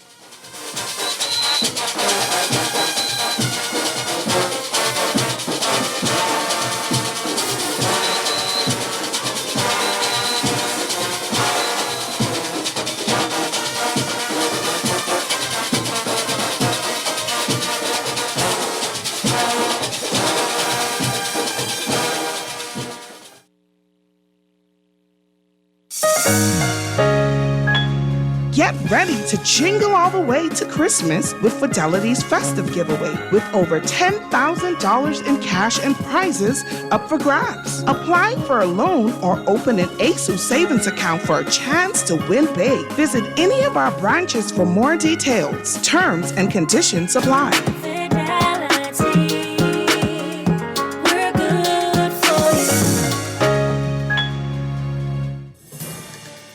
You've tried everything. ASUS with your mother's cousin's sister's auntie, and even hiding your money under your mattress. But is your money safe? Your Bahamian dollar deposit in a member bank or credit union is insured up to $50,000. If anything happens, your deposit up to the insured value will be returned to you thanks to Deposit Insurance. Visit Deposit Insurance Corporation at www.dic.bf. Protection for your money guaranteed with DIC. Planning for Christmas couldn't be easier with Kelly's House and Home. We have a fantastic range of gift ideas for men and women and all the latest toys for the kids. Our Christmas department is filled with trees, ornaments, lights, garland, and so much more. We have everything you need to keep your family Christmas traditions alive. Check out our holiday shopping guide on kellysbahamas.com. We make shopping easier for you with online shopping and in-store pickup. Kelly's House and Home is open from 7 a.m. to 9 p.m. Monday through Friday and from 10 a.m. to 6 p.m. on Sunday. Happy holidays from Kelly's House and Home. Cash Cashmas time, here we go. Mercy's doing it big this year. Cashmas time with extra chair. 12 days of merry winnings from your friends at Island Game. Friends we trust, hey we know. Cashmas time, here we go. Prizes and lots of dough. This Christmas, come catch a lick with 20 on your account. Quick, quick, quick. And you can win some awesome stuff at Percy's Island Game. This Christmas, open the door and smile with Colgate-Palmolive's holiday promotion for a chance to win 50-inch 4K smart TVs, Lenovo 15-inch laptops, and Samsung Galaxy S21s. Promotion runs from October 19th to December 17th, 2023. Purchase any two Colgate-Palmolive products. Brands include Colgate, Ajax, Palmolive, Speed Stick and Lady Speed Stick, Irish Spring, Suavitel, Fabuloso, and soft soap at your favorite grocery store or pharmacy. WhatsApp a picture of your receipt with your name and telephone number to 558-0659. Scotia is turning your wishes into wins this holiday season. Spend $120 or more on your Scotia credit card between October 25th and January 10th, 2024 for a chance to win an amazing prize valued at $15,000, plus 2 consolation prizes of $5,000 each. Don't have a Scotia credit card yet? Apply today for a Scotiabank credit card online at bs.scotiabank.com or visit any Scotiabank branch. Conditions apply. This is Guardian Radio, your station for up-to-the-minute news, intelligent, interactive, and engaging conversation. 96.9 FM.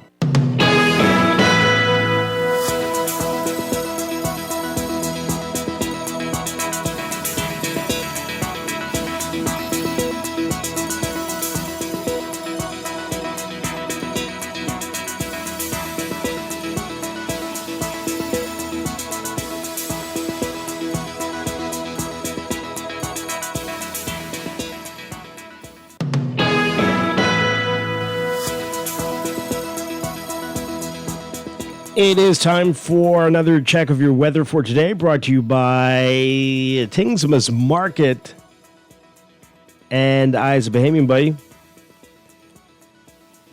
In your weather for today, we've got a quasi-stationary front draped across the central Bahamas. That's going to support a few showers, mainly across its frontal boundary, while high pressure north of the area will maintain moderate to fresh breezes, especially northeast to east breezes across the islands today. Beachgoers should exercise caution and remain alert due to the moderate threat for rip currents along north and east coast beaches and along Atlantic exposures. There's also the threat for isolated waterspout activity along the frontal boundary. For all areas today, we're looking at partly sunny, warm, and breezy conditions across the northwest Bahamas, and variably cloudy and breezy conditions in the central and southeastern islands, with a few isolated showers, mainly along the frontal boundary. Smorecraft should exercise caution in Atlantic exposures.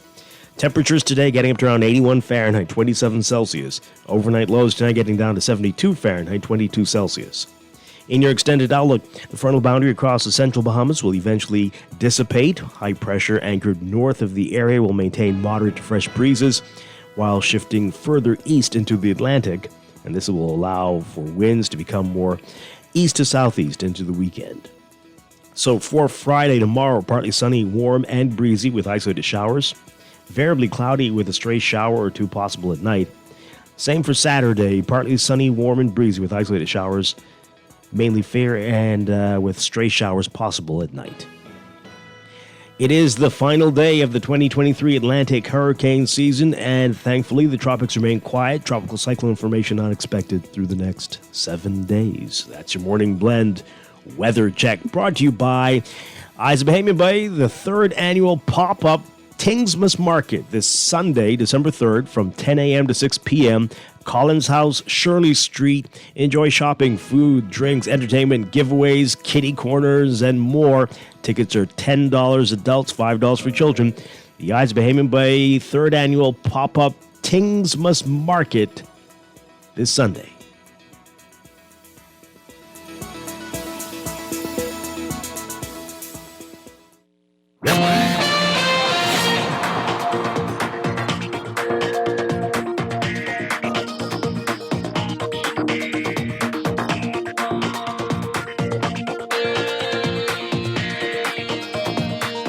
And time for another check of your traffic for the morning, brought to you by RBC. Get a no-fee RBC loan plus 5 chances to win up to $5,000. We'll tell you how in just a bit. A reminder about what's happening downtown tonight with the Christmas tree lighting ceremony and the closures and road diversions as a result of this. So as of 5 o'clock tonight to midnight, the closure is Bay Street between Parliament Street and East Street. So this is as a result of the 2023 National Cultural Heritage Month celebrations and Christmas tree lighting ceremony. Traffic traveling east will be diverted south onto Parliament Street, and if possible, you're asked to avoid the area if you can. Okay, in your real-time traffic right now, we've got a number of hot spots to tell you about. Heavy traffic we're seeing on West Bay Street near Saunders Beach as you're heading eastbound toward New Providence Highway in the roundabout there, but even also east of that on the way to Arawak Key and into the downtown area heading through to Nassau Street. You're going to see heavy traffic there. We've got Milo Butler Highway still busy for you just north of Fire Trail straight up to Tonic Williams Darling Highway. Gladstone are looking pretty good for you, but the traffic has shifted to JFK Drive, both directions, eastbound and westbound especially, as you approach the roundabout with Gladstone Road. Then we've got Independence Drive, both directions, heavy traffic for you between the roundabouts at East Street and Blue Hill Road. In fact, backed up totally westbound. Eastbound also busy for you. Still heavy traffic on Eastern Road, just east of Fox Hill to about Johnson Road.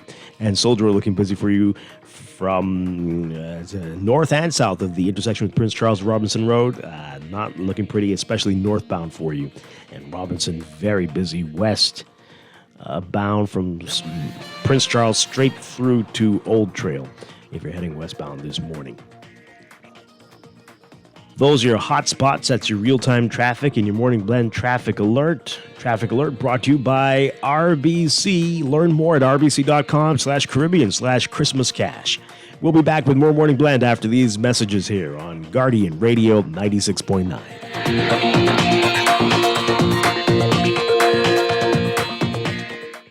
It's a Christmas wish for all of you. Get a no-fee loan from RBC. It's true. This Christmas, your wish could come true with a no-fee loan from RBC. You have 5 chances to win up to $5,000 Christmas cash. It's a Christmas wish for all of you. Get a no-fee loan from RBC. It's true. Learn more at rbc.com/Caribbean/Christmas Cash. Subject to normal lending criteria. Conditions apply. This is Guardian Radio 96.9 FM, Nassau, Bahamas. I as a Bahamian boy is back again with the 3rd annual Things Must Market. We'll be popping up on Sunday, December the 3rd from 10 a.m. until 6 p.m. at Collins House. Join us as we eat, drink, shop, and be thingsy. There'll be over 50 small Bahamian businesses to shop with for Christmas. Delicious food, specialty drinks, giveaways, and more. Entry is only $10 for adults and $5 for kids. And each ticket is automatically entered into our hourly raffle. Cash, credit cards, and $100 payments accepted. You don't want to miss it. Unlock dream deals this Black Friday at Alive with up to 55% off select Ring devices. Instantly upgrade your home security with 24/7 remote monitoring, motion detection, and instant alerts. Want full protection? Save even more by bundling your devices. From the front door to the backyard, secure your home with products like our Video Doorbell 4 and floodlight cameras. Shop online at BeAlive.com or at select Alive stores in Nassau and now available in Grand Bahama, Abaco, Eleuthera, and Exuma. Alive, believe in best. Screws and Fasteners World, Balfour Avenue and Palm Beach Street, has those hard-to-find fasteners for you right now. You can find stainless steel regular hex, carriage bolts, galvanized bolts, threaded rods, nails, self-tap screws, sex bolts, anchor bolts, turnbuckles, masonry tools, hand tools, and weed whacker strings. Check out the rope selection and carved body fasteners too. Special orders are welcome. It's your #1 fastener store. Screws and Fasteners World, Balfour Avenue and Palm Beach Streets. Call 326-1976. Get ready for an electrifying experience. It's Scotiabank's People's Choice Junkanoo Practice Parade. The Scotiabank team kicks off the festivities at 7 p.m. with unforgettable entertainment. Feel the rush as 7 A-Division groups practice on bay right after the magical Christmas tree lighting ceremony. At 9 p.m., come dance to the Junkanoo with your favorite group in a practice rush. Scotiabank proudly presents the People's Choice Practice Parade Thursday, November 30th in Rawson Square. When faced with an illness like cancer, We band together, and we at Cleveland Clinic in Florida have your back. From advanced cancer treatments to extra safety measures at all of our locations, we're with you on this journey. For every infusion and follow-up, for every step of the way, for every care in the world. Cleveland Clinic in Florida. Get the care you need when and where you need it. To learn more or connect with a local representative, visit clevelandclinic.org/Caribbean. Join the Bahamas Chamber of Commerce, SBDC Bahamas, and Alive Business on Saturday, November 4th from 10 a.m. to 8 p.m. at Crypto Isle on East Bay Street. See what's new, sample products, demo services, and shop from a variety of businesses throughout our local communities. We hope to see you at Trade Expo 2023 on November 4th. Admission is free and the event is family friendly. For more information, call the Bahamas Chamber of Commerce at 322-2145.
And we are back here with Morning Blend on Guardian Radio 96.9. Dwight Strachan along with Laverne Gardner.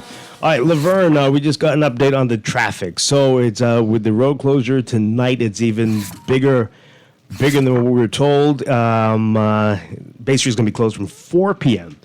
to until, which means it could be well past midnight. And so Bay Street will be closed to vehicular traffic, and so how much more of a nightmare is that going to make traffic? Well, you it's already a nightmare. Yeah. Let's establish that. And- It's already a nightmare. How much more? Well, if you're going to the tree lighting ceremony, it won't be that bad. But if you're not, you need to avoid the area, and it's going to be from Frederick Street to East Street. No parking on Bay Street. 4 p.m. to until. There are, I'm told, 7 Junkanoo groups participating, and all 7 have to go through. So this could be well past midnight. So keep that in mind if you're in the area tonight, folks. All right, but for those attending, hope you have a great time. Okay, so now. It sounds like you're not attending. What? I have to wake up very early in the mornings, you know? So Yeah, okay. Moving on, our next segment is Zonta and 16 Days of Activism, kicking off, when does it start? So it's already started. It's already started. We're in full swing. We're definitely in it. And here to tell us all about this, we are very pleased to have with us Patricia Francis. We have Dr. Wendy Fernando with the Bahamas Psychological Association. We have Renisha Smith and Anne-Marie Bain. Ladies, great to have you with us. Good morning. Good morning. All right, so let's begin with what Zonta is all about. Then we'll get into what the 16 Days of Activism is. Pat Francis, you want to begin? You're past president of the Zonta Club of Nassau. Okay. And pull that mic a little bit closer to you, and then, yeah, there we go. All right. It's kind of loud. Okay, let's turn you down. There you go. Loud over here, too. Yeah, that's better. There we go. All right. Okay. Zonta of Nassau, Zonta Club of Nassau is one of two Zonta clubs in the Bahamas. We have Zonta of New Providence. Zonta Club of Nassau was chartered in 1982 by Judy Monroe, who was our first charter president. She came into this role as I think she was the Woman of the Year for the Bahamas Chamber of Commerce. And so her involvement in business and the professions spurred her on to get involved internationally. And so we became members of an international organization called Zonta. And that was started in 1919 by a woman by the name of Marion DeForest in Buffalo, New York. 1919. 1919. Wow. And in those days, they were known as the women with the white gloves. Coming to the Bahamas, it was a little different because our climate is different. And we spent a lot of our time, well, our goal is really to empower women and girls, but as we evolved, we are now into gender issues. And that spurred on the programs for gender-based violence, our fight against gender-based violence. In addition to that, Zonta itself has had many, many programs in the community since 1982. We have been known for working with girls in the schools and in UB.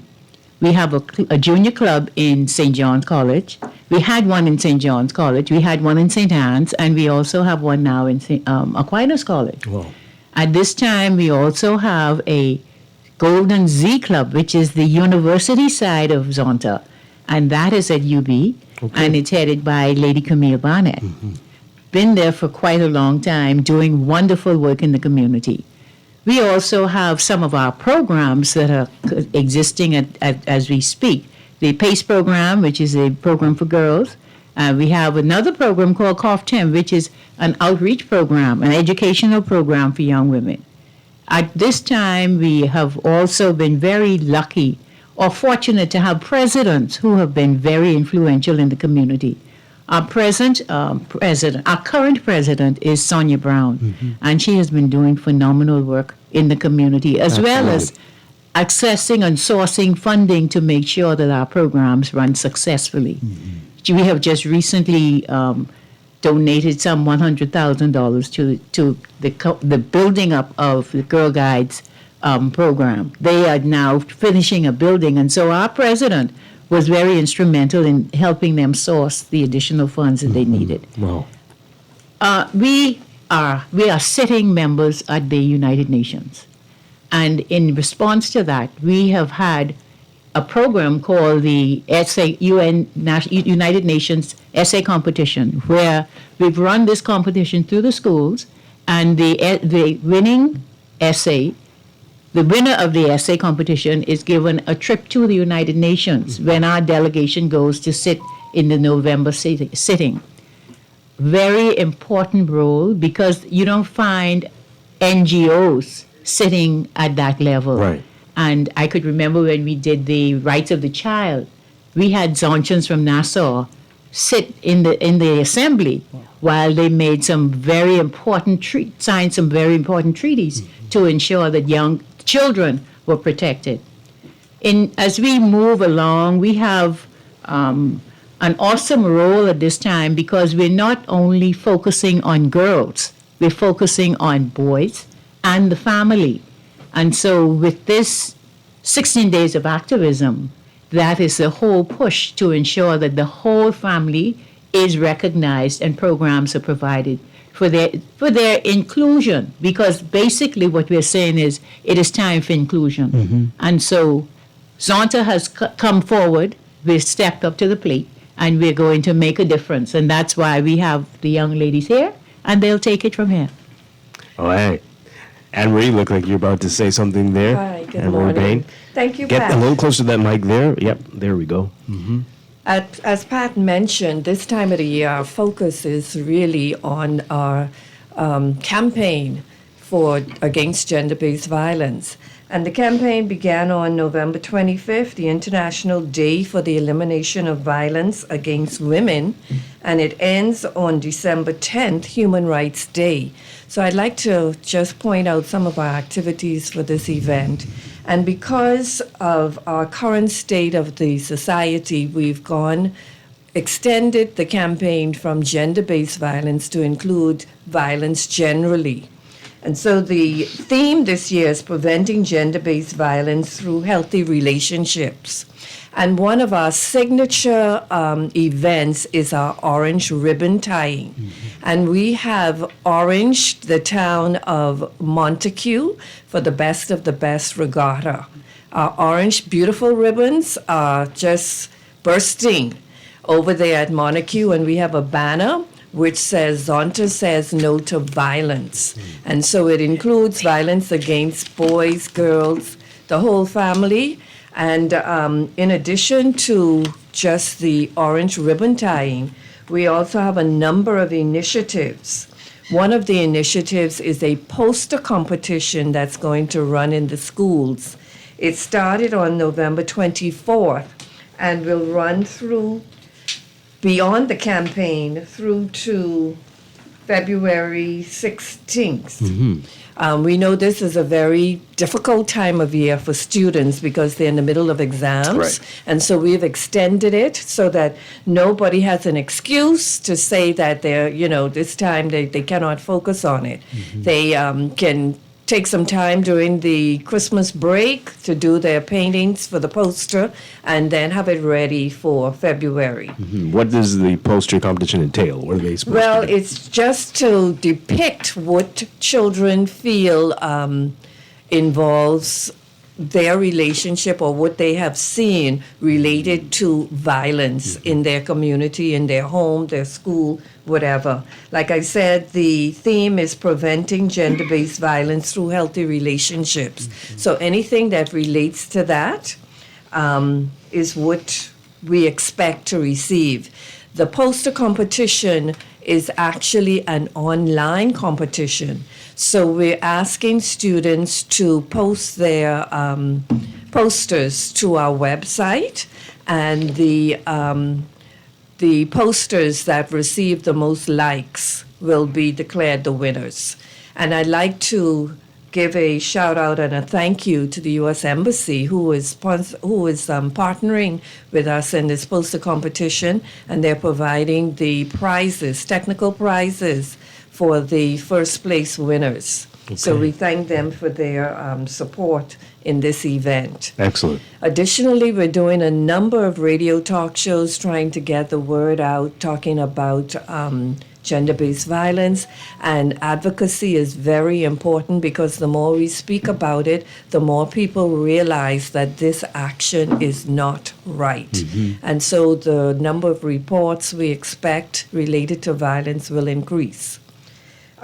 Next week, we're hosting a webinar, and that's going to be on December the 6th. I have two of our speakers here who will give us a brief outline of what we can expect during the webinar. And so I'd let them introduce themselves. Okay. Dr. Fernando. Okay, so a very pleasant good morning, everybody. Bahamas Psychological Association has been partnering with the Zonta Club for the last several years. And what we have done is we have done presentations at webinars and appeared on radio talk shows with the different members. So next week, we are going to have this webinar that focuses on healthy relationships. And so what we will have is we will have persons from male, talking from a male perspective, and I will be speaking from what it is, what a healthy relationship looks like for a female. And then we would have for family and children. So we have a number of speakers. I am one. Then we have Dr. Jason Stubbs, and then Barrington, Brennan.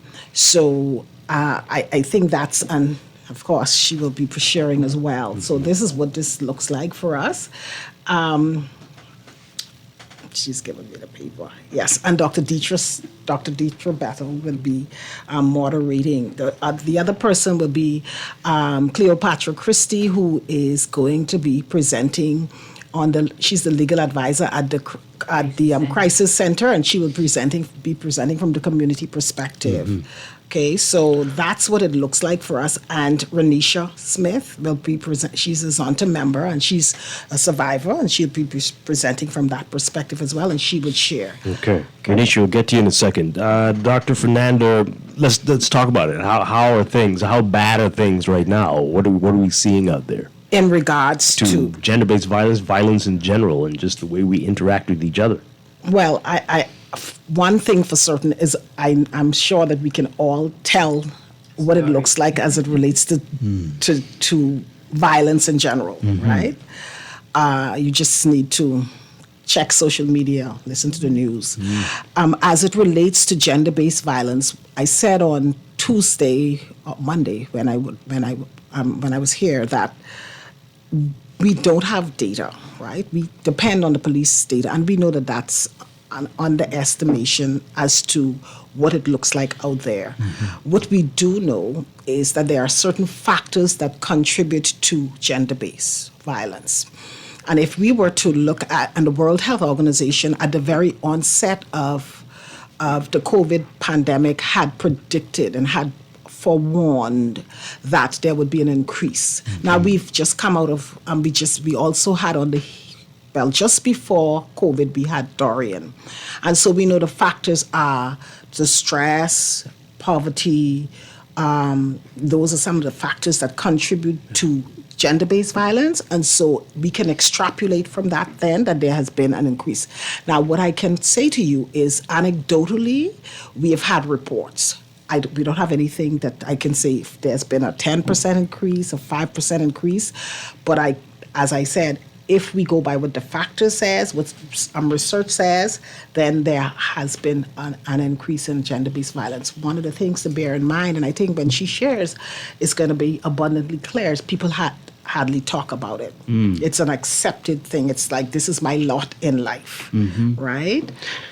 We're going to go to the news in just a moment, but I just want to ask you about this. We were talking about this earlier. The Minister of Education brought this up when they were discussing in the House yesterday, recognizing National Women's Week, about corporal punishment. Is there a connection there? Do people grow up thinking that this is the way that you deal with a challenge, that this is how you show love, that this is why I need to hit you? Is that creating more challenges for our society? And it's likely that that's it. One of the things is you're going to have people on both sides of the fence, right? What we do know is sociologists, psychologists, behavioral scientists indicate that this actually can lead to people believing that this is an accepted way of behavior, and normalize it. So that's what researchers said. But then there are those persons who would say to you that I grew up with experiencing, I want to say, discipline, right? And I was beaten, and I turned out the way I turned out, right? But if we go by what research says, it's absolutely what it is. That if kids are beaten, severely disciplined, not disciplined, but beaten, then they normalize it and think that that's the way life is. That's how they should live. That's how they should reciprocate any kind of behavior with their friends and lovers and whomever else as they grow up. Yeah. Well, ladies, we're going to take a break for news, and we'll pick this up on the other side. This is Morning Blend on Guardian Radio 96.9. Stay with us.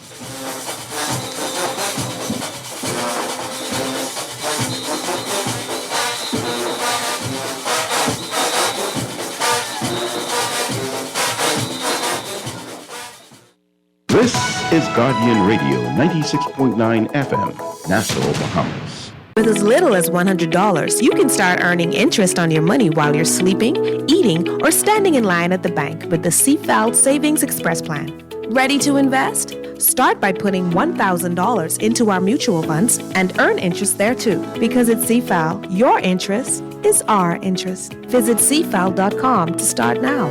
CFAL, growing wealth for future generations of Bahamians. This is Guardian Radio 96.9 FM. Fresh news, smart talk, all day. The views and opinions of the hosts and guests are their own and do not necessarily reflect the position of the management and staff of Guardian Network. Wake up, it's a new day. Wake up, it's a new day.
Good morning and welcome to Morning Blend Business on this Thursday, November 30th, 2023. Welcome back to our Morning Blend listeners.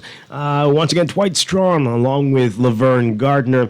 And we continue our discussion with Zonta about 16 days of activism. We've got Patricia Francis, we've got Dr. Wendy Fernanda, we've got Anne-Marie Bain, and we've got Renisha Smith with us. Having a great conversation so far. Renisha, let's talk about you. You're in Zonta, you're a Zonchan, as you say, but you're also a survivor. Let's talk about that, your experience, and thank you for sharing it. Thank you, Dwight. Hello, listeners.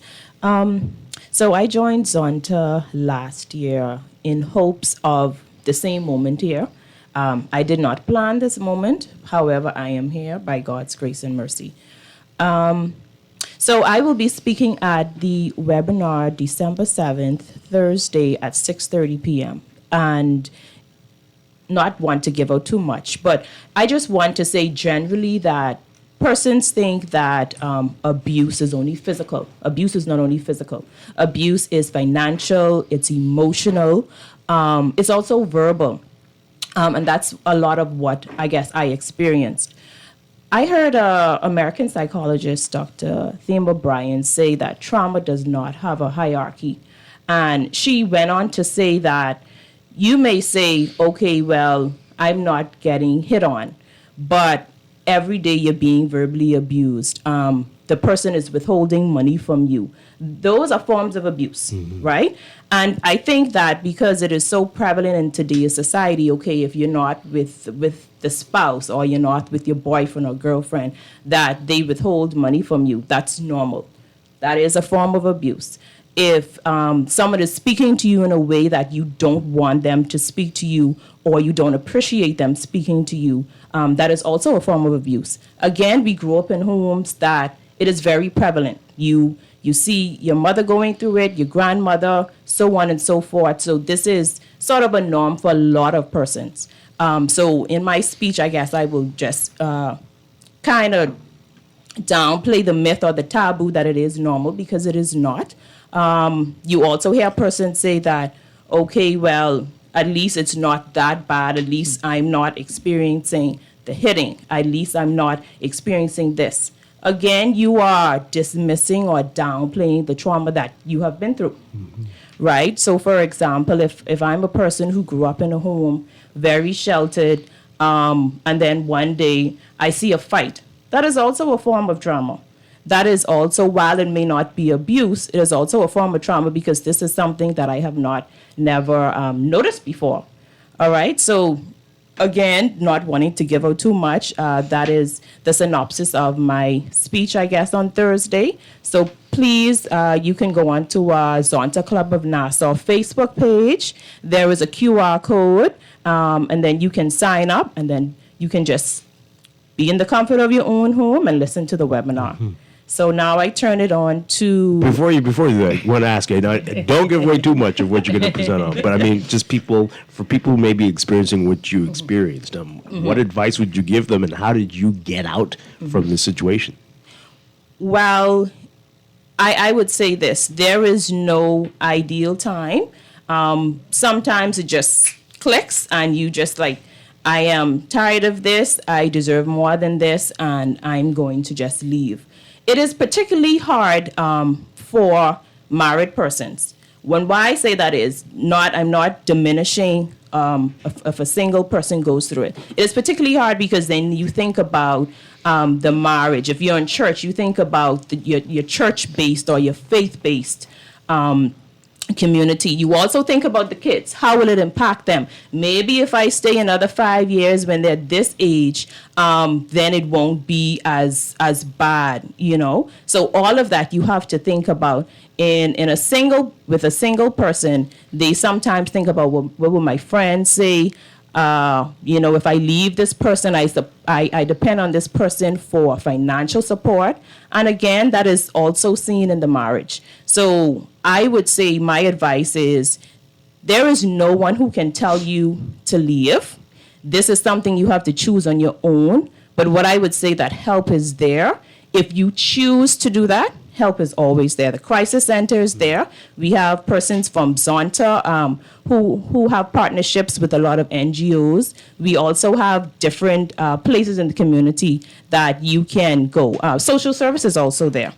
All right, so these are just some forms of places that you can go to if you do find yourself in this situation. Mm-hmm. Because believe it or not, persons don't say, a lot of women don't say because of shame, because of pride, but it is very prevalent. Yeah. I'm telling you, it's very prevalent in society. Mm-hmm. And Pat, you said it before that you're not just dealing with women. It's inclusion. It's everybody. Yes. Everybody. And my background is social work. Mm-hmm. And so over the years, I've been in the trenches where these things have been happening.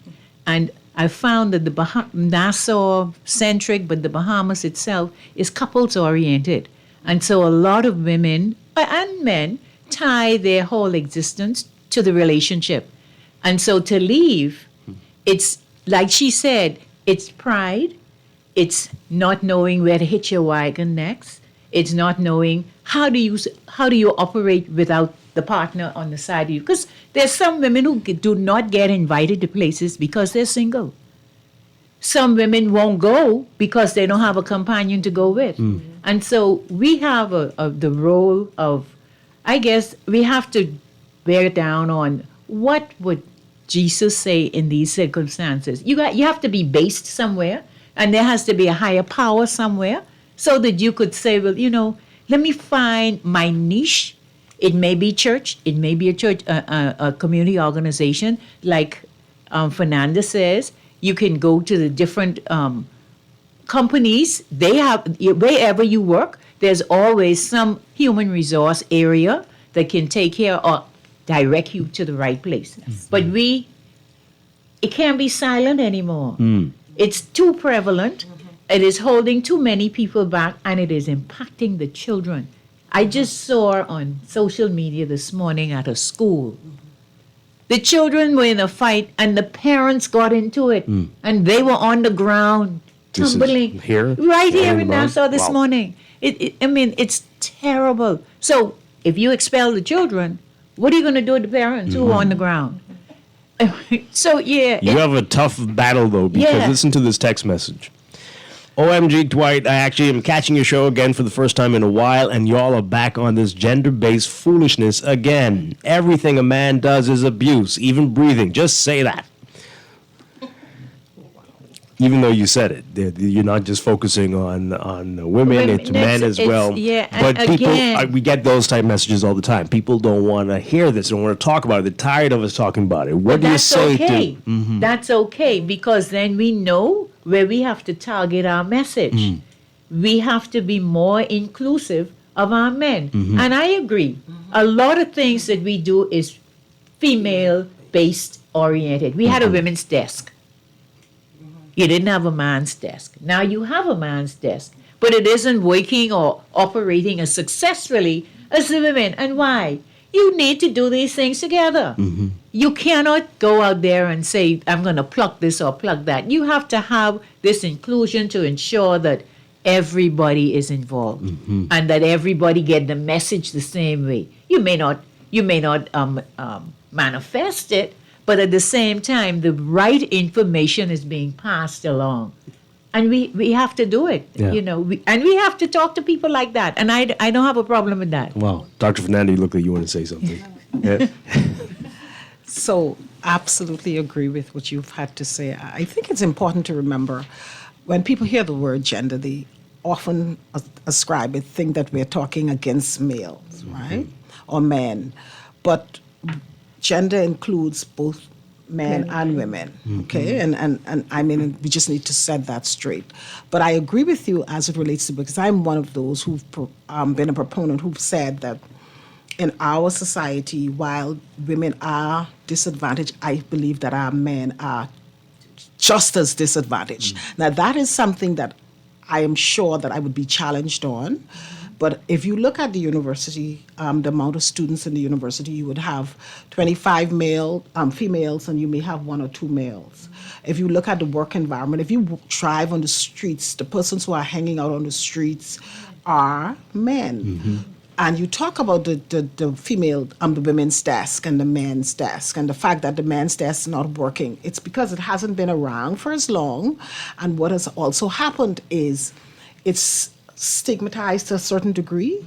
And so men are not willing and readily to want to take advantage of the opportunity that's available to them. But I think that we have to, as females, and we have got to be honest about this. Our reality, our context is that I think that our men are just as disadvantaged. Yeah.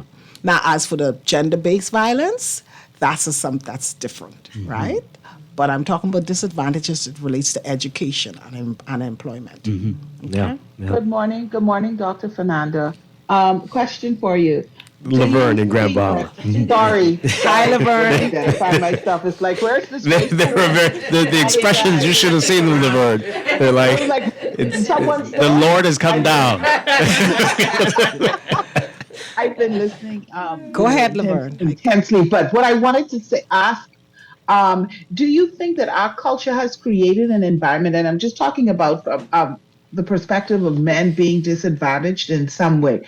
Do you think our culture has created an environment that there's not room, we don't really give room for men to absolutely be able to communicate and say, this is what I'm experiencing, whether it is abuse, whether it is depression, anxiety, because these things, or feel in general, these things are not considered quote unquote manly. Absolutely. So you kind of have to swallow it down. So even if you have a help desk or a desk for men, how many men will call? You're absolutely correct. And that's what I said. So men are not going to take advantage of it because of the stigma, because men are supposed to be macho, because men are supposed to swallow their feelings. We talked about abuse, and we talked about the fact that, abuse, beating a child, and how this is passed on to adulthood and abuse taking place. But the same thing is true for our little boys growing up in our homes. What we see is, okay, swallow it up. You're not supposed to say cry. You're not supposed to say that you're hurt. If a boy and a girl falls to the ground and both get their knees scraped, then the boy is supposed to tough it up and not cry. And so this is perpetuated for male, this stereotype that they are not to feel.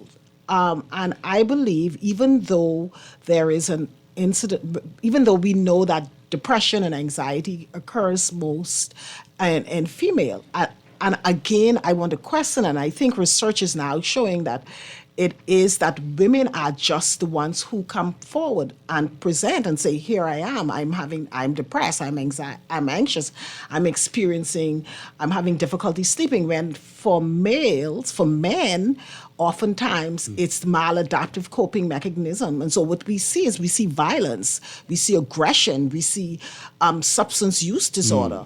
And so we just think that they're worthless, as opposed to the possibility that this person may be suffering from anxiety or depression. Okay. Wow. Let's take this call and then we'll get back to our discussion. Caller, are you still there? Caller, good morning. I wanted to commend the doctor and the other lady. Finally, someone in position who has realized that men has been disadvantaged, and in many cases more disadvantaged when you're talking about the deep associated issues that affect both males and females. But I came about my advocacy during the time when they only had a women's desk and social services, and I was advocating not just for a man's desk, but for a parent's desk. And if you don't have any children, then why not a human rights desk? You're all human, but then you have this separate entity, men versus women, women versus men. What else do you expect to happen? Be all humans. So if you're humans, why not have a human rights desk? So make it gender neutral. And, but perhaps that could be a discussion for another day. And you're saying that men are not taking advantage, because we're not taking advantage because most times when you're talking about this gender-based violence, it's targeted towards men. Then some men are victims and not just perpetrators to this evil that I would describe it as. And now, when you're talking about gender, are we speaking about male and female, or we're talking about the other 37 or 38 different genders?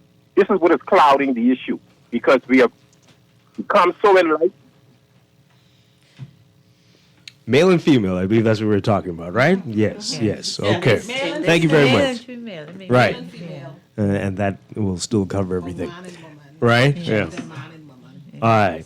Anne-Marie, what else can we do, the public, during these 16 days that we're already 3 or 4 into? Right. I just want to highlight the webinar. It's a free webinar. And again, as we said, it's on December 7th.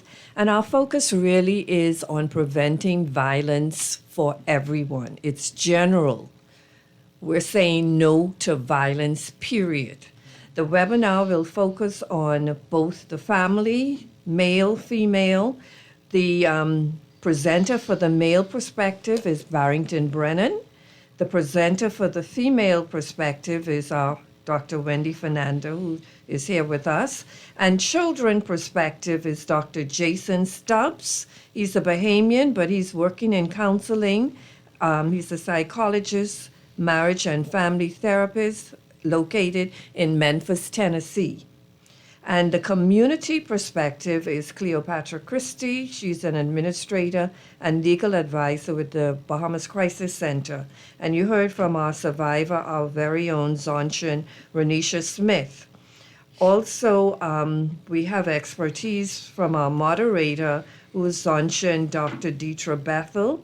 She's a community mental health therapist, assistant professor of psychology at the University of the Bahamas. So those persons who really want help and want to know how to deal with situations of violence throughout their community can log on to the webinar for Wednesday, contact us at our Facebook page or by Hotmail, Zonta Club of Nassau at hotmail.com. In addition, we're reaching out to a number of children's homes just to give them information on healthy relationships. We have to reach the children. That's where the relationships begin, because they see what's going on around them. We need to let them know this is not right, how to correct it, how you should act, especially as you begin to, get into adulthood and have relationships with the opposite sex. So basically, that's what's been going to be happening through the 16 days of activism. And again, our poster competition for all the schools, both Nassau and the Family Islands. We've sent invitations to schools throughout the Bahamas. Okay. So we hope to get a number of posters in from that and see what's on the children's minds. Excellent, excellent. Just wanted to know, how many members do we have, Zonchans, in the Bahamas? Do we know? I'm going to take a guess. Mhm. I know the Zonta Club of Nassau, we used to run about 30, 35. Mhm. And of course, in any organization, you have the maybe 20 who are real persistent. Mhm. But we have a very good group operating here. Now, New Providence, I don't remember. But normally what should happen with Zonta, because it's a professional women's organization, you're supposed to have certain categories of women. Mhm. I don't know if we've been following that, but that was how New Providence was born. We had an overflow, Mhm. and there were others in there who felt that it's time for us to break away, but break away in a way that the community benefits. Right. And so New Providence was formed, and you're supposed to go up to about 40. Okay. And then you can start a new club. I feel like I know 30 myself alone. So it's going to be It's a lot more and than that. we've been reaching out to the Family Islands Mhm. to try to open clubs in the Family Islands. Grand Bahama did have one, but I don't remember what happened Yeah, there. Laverne Yeah. wanted to know about that. So I wanted to know if there was an active club in Grand Bahama. You did have Constance McDonald was very involved. And Okay. You could check with her to see what has happened with that. And then Annette Poitier, who used to live in Grand Bahama, she was very involved, but she came back to Nassau. So Okay. there is room. Exuma has always shown an interest, Exuma and Eleuthera. But you always, in order to do it, you have to have a Zonchan who goes out and mentor before anything could really happen. Again, this is an international organization with well over 1,100 clubs, Mm. with 26,000 members internationally. Wow. So 63 countries. Mhm. So they're very structured, and it's a wonderful organization to meet and network with persons. As we speak, we have the Bahamas Falls in the District 11 with about 10 clubs under their belt, and they are operated by a person we would call the area director. And that area director for Nassau is now from Nassau, and she's in charge of all the Southeast clubs, including Puerto Rico and I think the Virgin Islands. So if Laverne wants to start a Grand Bahama, she can get in touch with us, Yeah. and we will mentor her. And like I said, it's not just a little club. Mhm. It's an international organization that has reaches all over the world. Excellent. And when they do conventions or conferences, it is amazing to see the women get together. And they have men now. Yeah. Men can join Zonta clubs. Oh, really? Yes. But Rotary men told us long ago, don't try that. okay. Don't try it. But our charter allows us to include men. Okay. We had in UB, we had 2 males who became presidents of the Z Club, what we call Golden Z, Okay. at UB. So Excellent. it isn't far-fetched to think that men won't come up someday. Yeah. I'm sure there will be one. Okay. All right, Anne-Marie. I just need to add, this particular initiative, 16 Days of Activism, is a joint collaboration with our sister club, Zonda Club of New Providence. Okay. So in addition to our initiatives, they've also been doing a number of things, having webinars, and I think it was on Monday when they went to Parliament to pin parliamentarians, and you will see some beautiful orange ribbons, bows in the House of Assembly. I saw them on the news last night, which is again our signature to designate Say No to Violence. And so this is a time of year that we come together with our sister club to run this initiative. I might add too, this is an international program. It So is. every Zonta club in the family around the world is having programs Right. relative to say no to violence. All right, and really quickly, we've got about 2 minutes left. What are we hoping will be the outcome after the 16 days? Is there an overall objective that we're striving for this year in particular? I would say we continue our advocacy and awareness. You're hearing more in the news about incidences of violence because people now know this is not the right behavior. I think our message is getting out and it's resonating with persons, and so more persons are coming forward to speak out against violence or to indicate, what they have been through. And I initially used to be despondent because every year when we come together for this program, we feel that the cases of violence, gender-based violence in our society have escalated. But one of the psychologists has said it's escalated because people are speaking of it more and they're realizing that this behavior is not right. So at the end of the day, although we may hear more about violence in the community, it's because persons know this behavior is not right and they should speak out against it. So it's going to run from the children, bringing awareness to them through the poster competition, through our whole community where we reach out through talk shows such as this and our webinar. Yeah. And the advocacy for gender-based violence is now going to continue throughout the year from the Zonta Club of Nassau. Yeah. So periodically we plan to do initiatives to keep the awareness going. Excellent. I can see this snowballing into a partnership with other agencies, even the government agencies, particularly education, where they have the family life programs. This should be a staple. The program of gender-based violence and the minimization of abuse should be in their curriculum so that it doesn't die. We come together once a year and we do this massive campaign, but we have to build it into a curriculum somewhere where it continues. And so we bring the focus, but we are also enlightening others to come together with us to partner with keeping this going. And I could see that as a goal for not just this year, but to continue. Dr. Fernanda?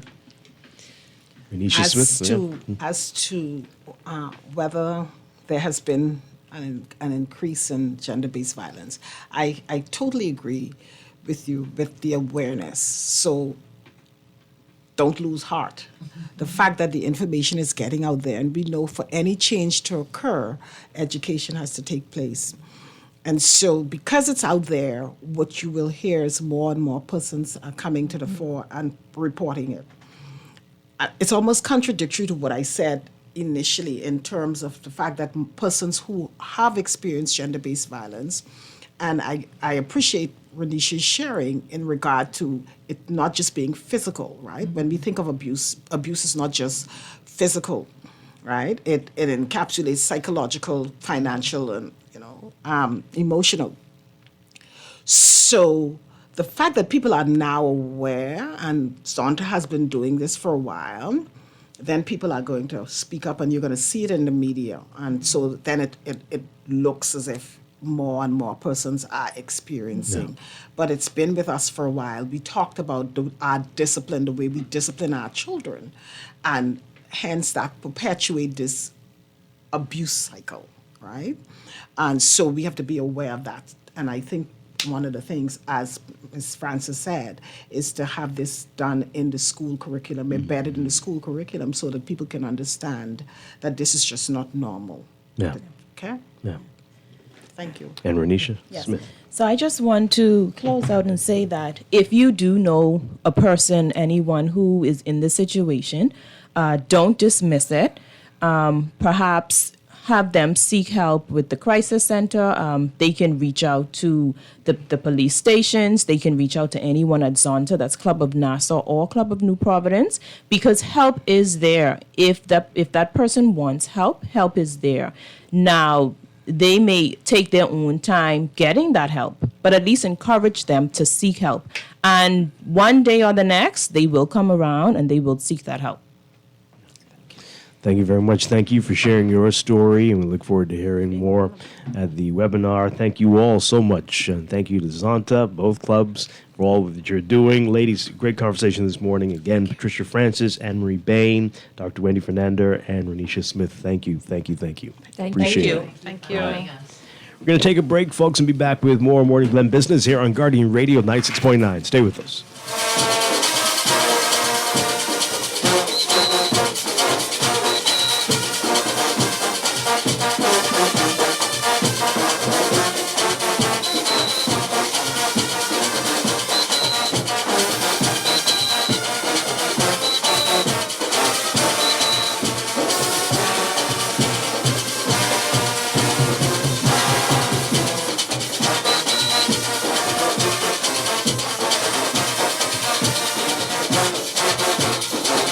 Is here at Percy's Island Game. 78 winners, $250,000 in cash and prizes, and a grand prize of $50,000 in cash. And there's more! 7-day Caribbean and Alaska cruises, 7-day trips to New York, Las Vegas, and London, TVs, iPads, cell phones, and 3 brand new 2023 Toyotas. Enter to win each time you deposit $20 on your verified account at the only place with the cash, the cruises, the toys, the trips, and the cars this Cashmas, and that's Percy's Island Game.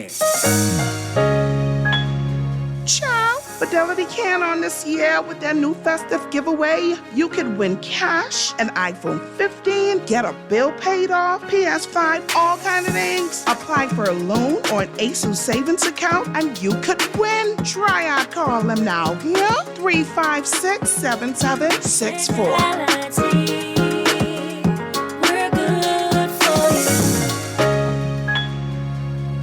There's a new electric vehicle in town, the Jack brand of SUVs, trucks, sedans, and commercial vans, available only at Easy Car Sales, home of the fully electric vehicle. For a powerful, smooth ride at a fraction of the cost to drive, leave the pump behind and hit the road with Jack. Visit easy242.com to see our brand new Jack models and drop into Easy Car Sales for a test drive. It'll have you singing. Hit the road with Jack, and don't you pump gas no more. Ready to save? You can put $100 into the CFAL Savings Express Plan and make sure your money keeps growing. Earn interest on your savings while you're sleeping, eating, or standing in line at the bank. Ready to invest? Start by putting $1,000 into our mutual funds and earn interest there too. Because at CFAL, your interest is our interest. Visit CFAL.com to start now. CFAL. Growing wealth for future generations of Bahamians. What would you do with extra cash? Plan a trip. Overhaul my wardrobe. With CIBC First Caribbean, you can get comfy with savings on your mortgage cost. Buy or build your home or switch your mortgage to us and get up to US $1,000 off the loan application fee. Up to US $2,000 off home insurance. With up to US $10,000 towards switching cost, your pockets will be comfy too. Visit CIBCFCIB.com/get comfy for more information. Conditions apply.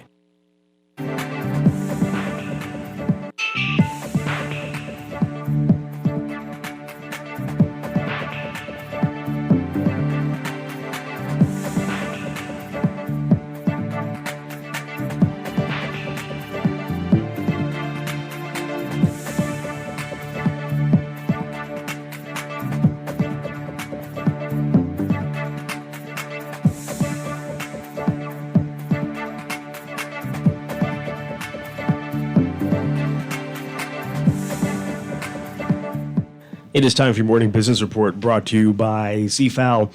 A look back into the government's fiscal performance at the very start of fiscal year 2023-2024, showing that although revenue receipts were up for the month of July, higher spending resulted in a lower surplus compared to the same period a year earlier.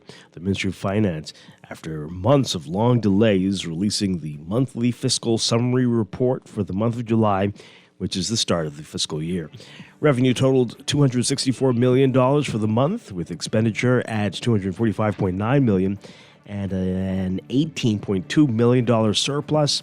Revenue for the month represented 8% of the budget, which is projected to be $3.319 billion this fiscal year. Environmentalists are urging Prime Minister Phil Davis to make a pledge against the spread of fossil fuel expansion during the 2023 United Nations Climate Change Conference, known as COP28. That conference getting underway in Dubai, United Arab Emirates today. Conservation group Our Islands, Our Future wants the Prime Minister to endorse the Fossil Fuel Non-Proliferation Treaty on behalf of the Bahamas, joining Caribbean nations Antigua and Barbuda, and a number of Pacific Island countries. The proposed treaty complements the Paris Agreement, an international treaty on climate change, providing the global roadmap needed to halt the expansion of fossil fuel and manage an equitable phase-out of coal, oil, and gas. You can read more about that in today's Guardian business section. And the Bahamas has been listed among the top 5 destinations Americans from the Midwest intend to travel to in 2024. Minnesota and Minnesota-based Yonder Travel Insurance Agency analyzed its 2024 travel insurance policy data, which shows that travelers are opting to spend more to visit warm destinations in the upcoming year. Based on the analytics, the British Virgin Islands topped the list, followed by Mexico, Guatemala, and French Polynesia. The Bahamas rounded up the top 5 destinations. Data shows that travelers are also spending more, or about 40% more, on their trips than in 2023, raising the average trip cost in 2024 to $8,815. That being said, travelers are surprised to find out that the cost of travel insurance is only usually 4 to 8% of their trip cost. And policy premiums for travel insurance average around 6.7% of the cost of the trip. Read more about that as well in today's Guardian business section. Overseas, the Federal Reserve of the United States preferred inflation measure cooled last month, the latest sign that price pressures are waning in the face of high interest rates and moderating economic growth. Thursday's report from the Commerce Department said prices were unchanged from September to October, down from a 0.4% rise the previous month. Compared with a year ago, consumer prices rose 3% in October, below the 3.4% annual rate in September. That was the lowest year-over-year inflation rate in more than 2.5 years. And someone in China created thousands of fake social media accounts designed to appear to be from Americans and used them to spread polarizing political content in an apparent effort to divide the U.S. ahead of next year's elections. That's according to Meta, which today said the network of nearly 4,800 fake accounts was attempting to build an audience when it was identified and eliminated by the tech company, which owns Facebook and Instagram. The accounts sported fake photos, names, and locations as a way to appear like everyday American Facebook users weighing in on political issues. Instead of spreading fake content as other networks have done, the accounts were used to reshare posts from X, the platform formerly known as Twitter, that were created by politicians, news outlets, and others. The interconnected accounts pulled content from both liberal and conservative sources, apparently an indication that its goal was not to support one side or the other, but to exaggerate partisan divisions and further inflame polarization. The newly identified network shows how America's foreign adversaries exploit U.S.-based tech platforms to sow discord and distrust, and it hints at the serious threats posed by online disinformation, especially next year when U.S. national elections will occur in there and other national elections around the world, including India, Mexico, Ukraine, Pakistan, Taiwan, and other nations.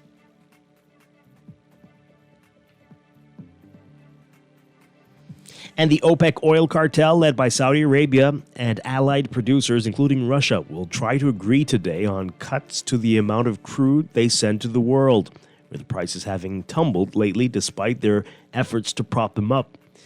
It's been a good thing for U.S. drivers and others around the world who've been able to fill their gas tanks for less money. in recent months and whose cost at the pump can be sensitive to moves by OPEC. But it's bad news for the OPEC countries whose oil income props up their economies and who've had to face setbacks in keeping up prices despite initial fears that the Israel-Hamas war would affect oil flows. Now they're struggling to come to a consensus on production cuts. On the same day, the UN Climate Conference kicks off in the UAE, also an OPEC member. The group postponed its meeting originally set for Sunday by 4 days, indicating that a new agreement will prove to be challenging. The question is how to split the deal among the 23 member countries, some of whom already accepted lower production targets the last time they met in Vienna in June. Closer to home, in your Market Watch, recapping trading on the BISX from Wednesday. Your market movers, Bank of the Bahamas moving 1,000 shares, closing down 27 cents to $4.50. Cable Bahamas moving 2,000, unchanged at $4.21. CIBC First Caribbean Bank moving 1,000, closing at $13.30, down $1.20. Fidelity Bank moving 1,000, closing unchanged at $17.75. Doctors Hospital moving 400, up 10 cents to $10.60. Consolidated Water up 9 cents, closing at $7.19. Emira Incorporated down 6 cents, closing at $8.56. The BISX All Share Index closing at 2,907.12, down 1.35. That's your Market Watch, and that is your morning business report brought to you by CFAL, growing wealth for future generations.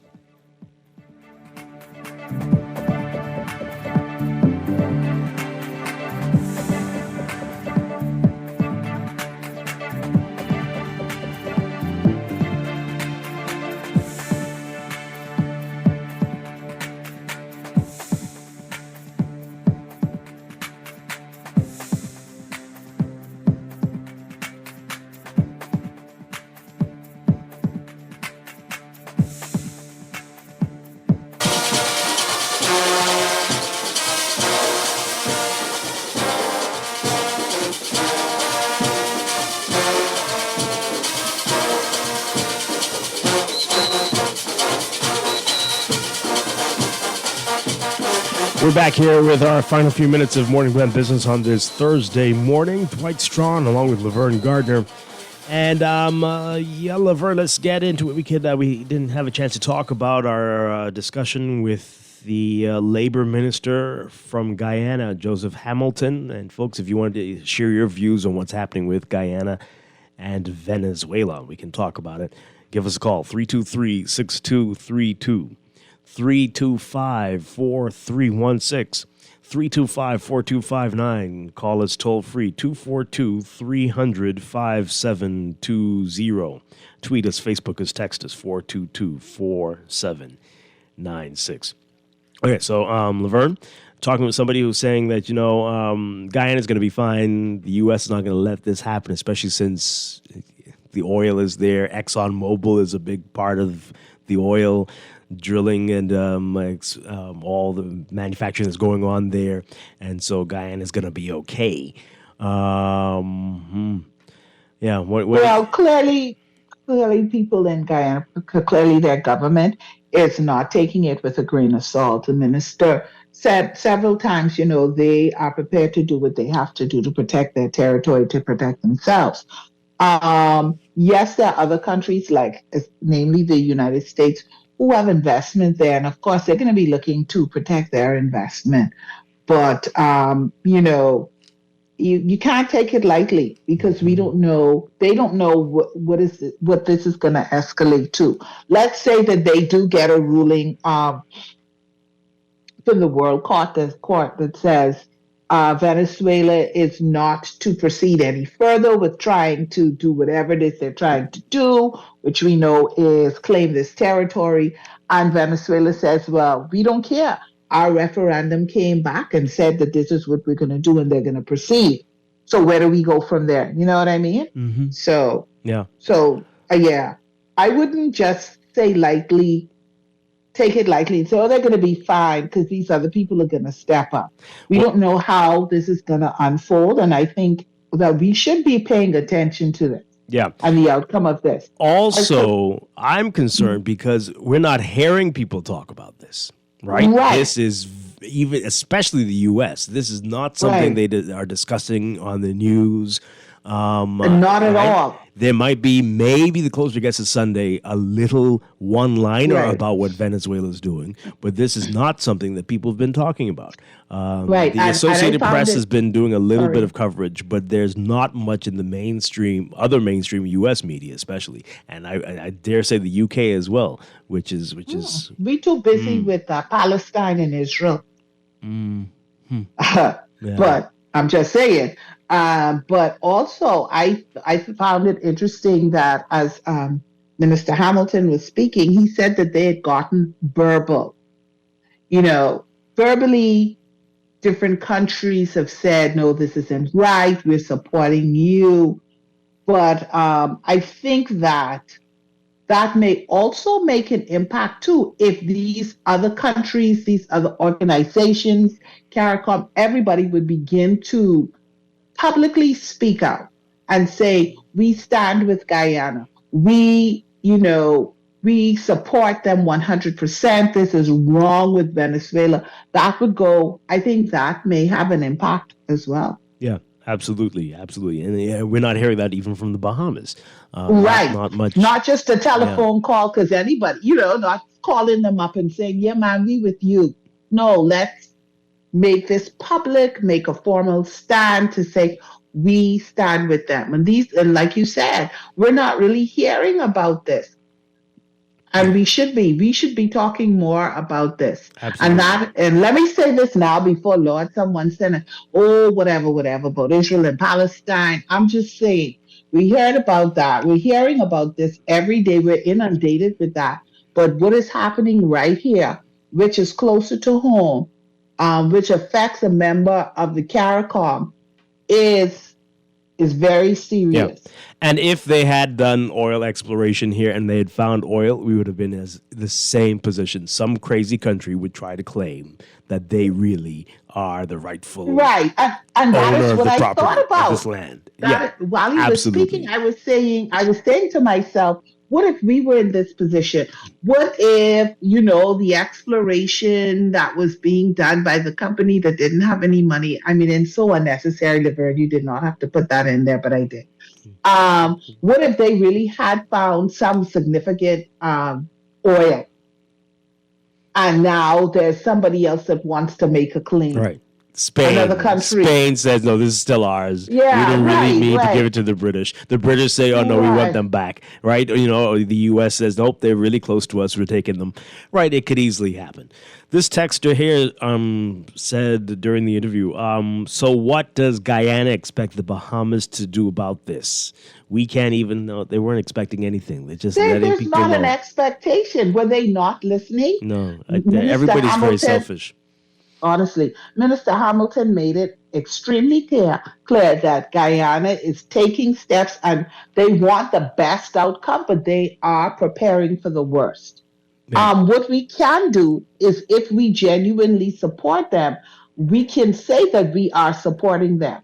No, we don't have an army to send there, and there wasn't an expectation, can you send help? But if we believe that they are right, if we believe that what is happening is wrong, then we can make a public stand and say, hey, we support Guyana. Yeah, absolutely.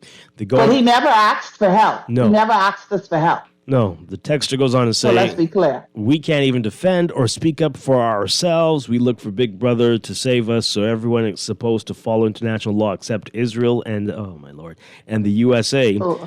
When they're committing, Venezuela won't bend because they'll say nobody chastised the U.S. What? And Canada and Israel and Britain and America won't help Guyana because then Russia will get involved. Why would they? Because they're standing with Venezuela. Okay, so this is the gloom and doom text of the day. I don't know about that part, Russia and Venezuela, but who knows? This is something we need to be paying attention to, right? It could, for sure, like Ukraine, like Gaza and Israel, it could, and potentially other hotspots like Taiwan could escalate into something bigger. And there's all of these little skirmishes and little disagreements popping up all over the world. And the Bahamas is not immune. This is close. And it could change a lot of things. So pay attention. Right. Pay attention. We The don't referendum. know what impact from this that may affect us. Exactly. We don't know. Just be aware of what's going on. Right. The referendum is Sunday, right? We'll definitely talk about it on Monday. Pay attention to. It might be challenging with the news outlets that you listen to, but see if you can seek out maybe the Associated Press and some others that are actually covering the story, and see what comes out of it.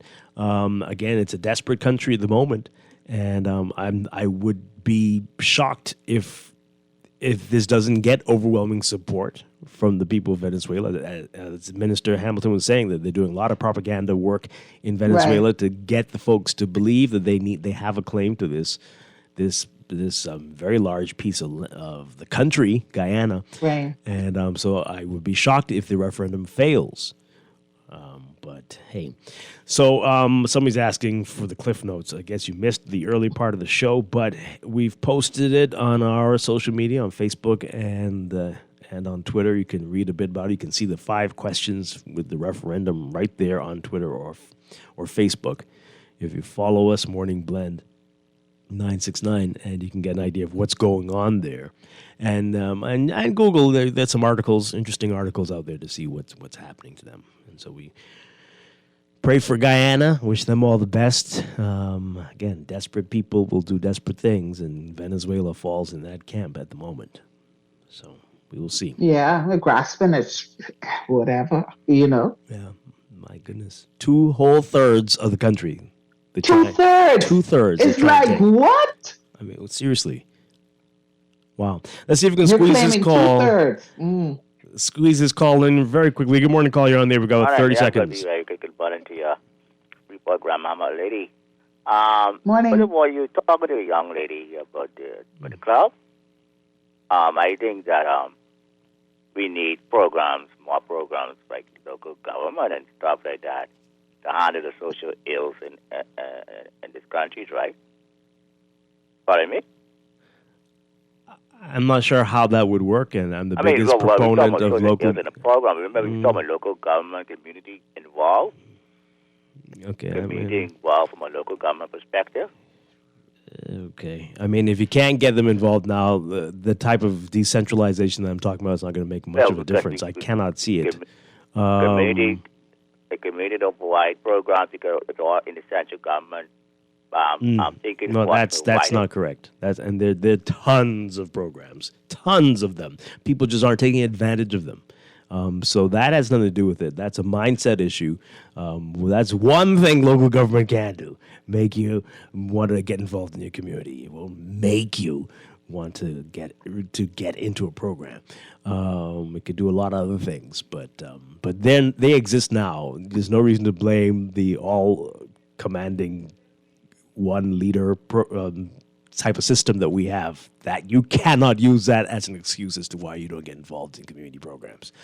No, we could blame it for a lot of other things, but not that. So get out there into the community if you want to, and be a part of something. But yeah. Okay, Laverne Gardner, thank you very much. Really appreciate it. Always a pleasure. Talk with you soon. I'll be back tomorrow morning with more Morning Blend and Morning Blend Business right here on Guardian Radio 96.9. Dwight's trying to have a great one on the clock with Aaron Green coming up next.